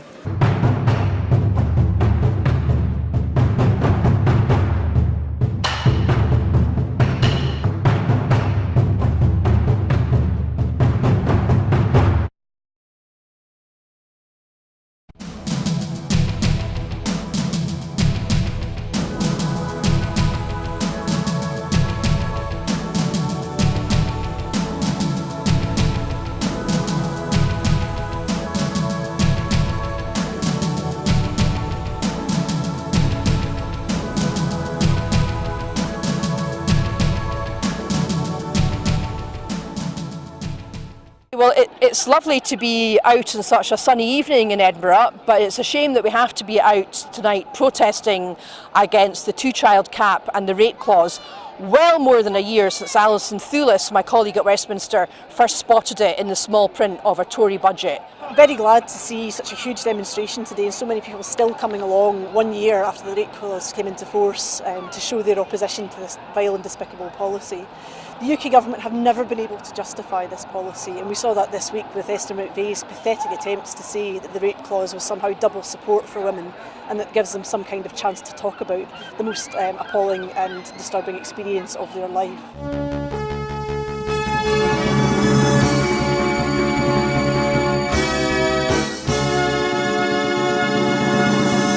As you can see behind me, we're at the very beginning of the All Under One Banner rally. You can obviously hear the pipers behind me as events are about to kick off.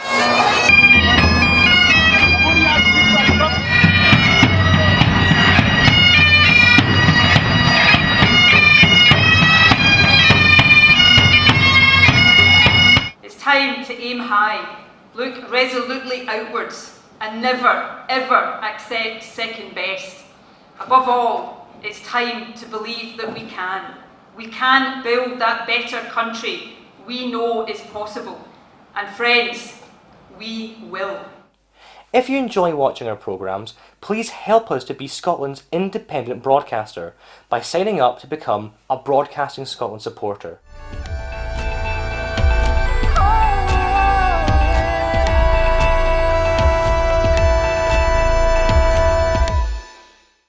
Wherever you stand, get the fresh view of what's happening in Scotland with iScot. Celebrate everything about our country with intelligent, in-depth insight from lifestyle, culture to puzzles, and all the opinions you'll need. Whether it's digital or by post, subscribe now to iScot.